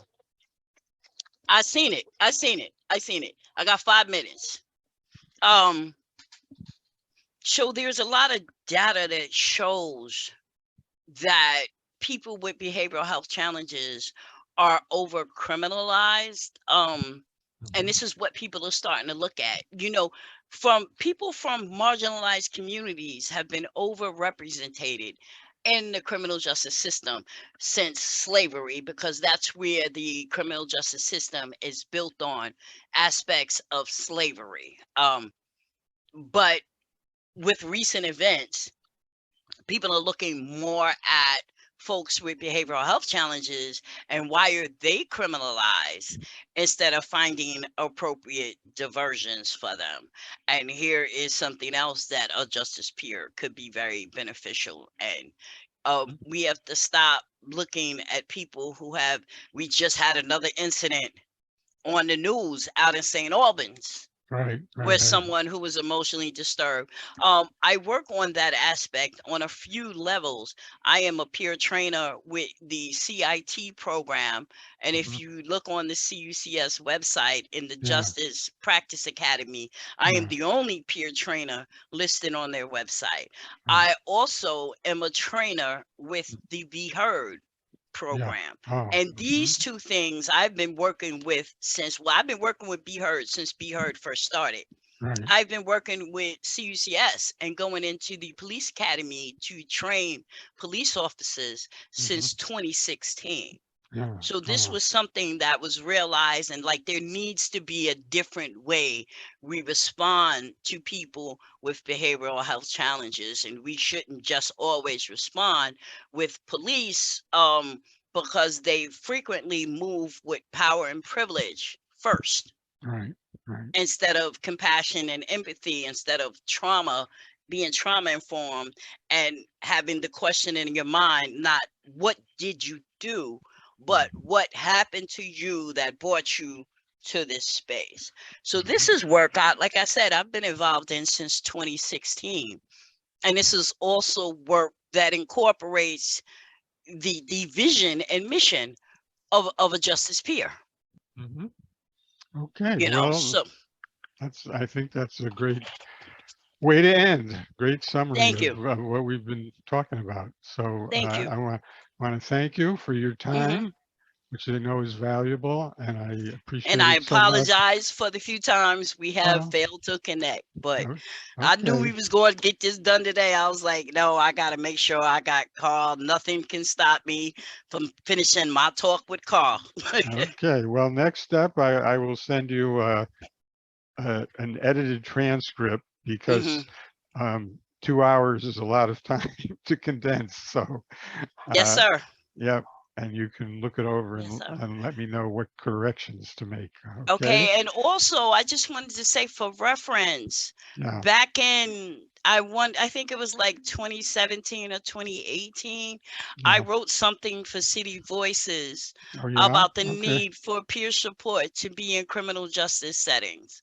And Okay. this I'll was look at that. before I even talked about or even thought about a justice peer initiative. So this had to be, I mean, I Mhm. have a copy of it somewhere, Oh, but this was yeah. like 2016, Yeah. 2017, somewhere. I Okay. don't think it was as late as 2018, but Yeah. this was back when I was still with the Peer Workforce Coalition. I Mm. talked about we need to take what we learned from mental health and substance abuse peer support and put it into the criminal justice system. And the last thing I want to say to you is Yeah. I've been through the criminal justice system from the age of 18 until my early 40s is when I came home from the last time. I Right. fully recognize that if I had met a peer like me Hmm. as I was going through the system, I might not be here talking to you today in this Right. capacity. I probably would have been something mundane, like what I really wanted to do as a kid was to be a doctor or be an engineer or be a Hmm. scientist. Yeah. Well, Okay. I feel the same way about some of my Uh-huh. hospitalizations. If I had met a peer when I was an inpatient, things might have Exactly. turned out differently. Exactly. They wasn't building people like us back then. Yeah. Yeah. And it's up to us to make sure that people coming behind us have people like us. Yeah. All Okay. right.